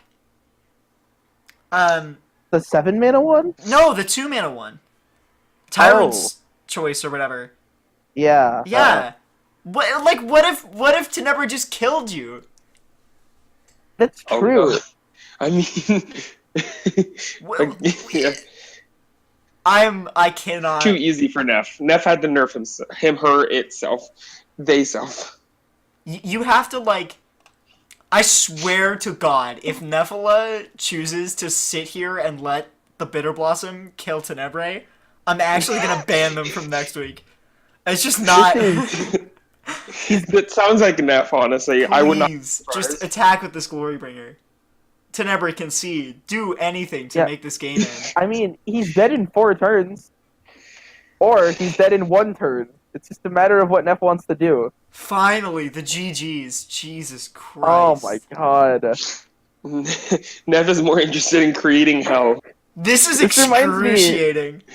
During that, the league, Alright. like the White Elephant League. Alright, so reminds- what's worse? So what's worse? Neff under worship, not shuffling away O'Domri's call, or me not casting Ingvar Leviathan for 3 turns in a row? That one! The Neff one! Why would you ever shuffle that away? Oh my god. Nephilah 2-0 Tenebrae. Oh Yep. my lord. Oh my god. That Neff, you was- are a beautiful human being. That was excruciatingly painful. That was... Why did you shuffle away the Eladamri's call? Are you trying to give me a headache? It's Why? just all of our goals to just make Eloquent never want to Run this be a again? host again. I wanted That is to all be of our goals. simple and aggro, and I did. Oh man. You did To it! be Congratulations! To be fair, Neff, I have to appreciate you putting an aggro player through hell. Man, that hurts me. Right in the soul. Well, okay, congratulations to our 3-0 player this week, Neff, a Liege of Spice. The master of all things spicy put together a, like, medium Naya deck that turned out to super metagame the field. Yeah. Like, Everyone hasn't been bringing combo, so I exploited that. Noted. Yeah, fair enough. The Well, only combo deck I can beat is Scape Shift. I Oof. mean, oof. You're Nobody's not playing playing blue Scape or Shift black, so yeah. Man. Alright, well, thank you to all of our players for coming out and playing this week. It has been a ton of fun as usual.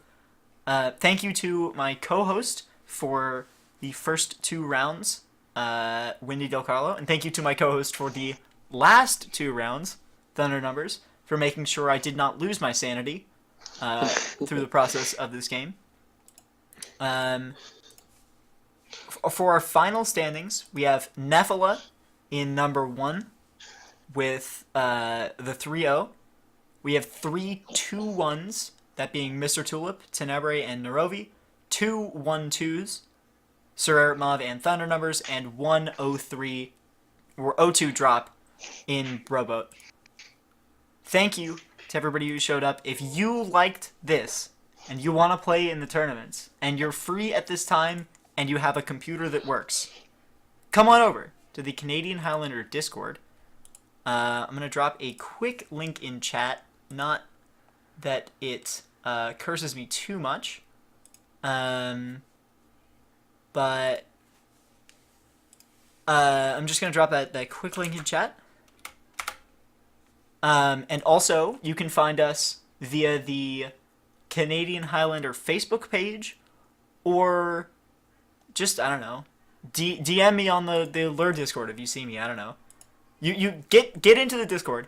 There will be an announcement made on usually Thursday, like Thursday evening, that lets you know how to get in on this tournament.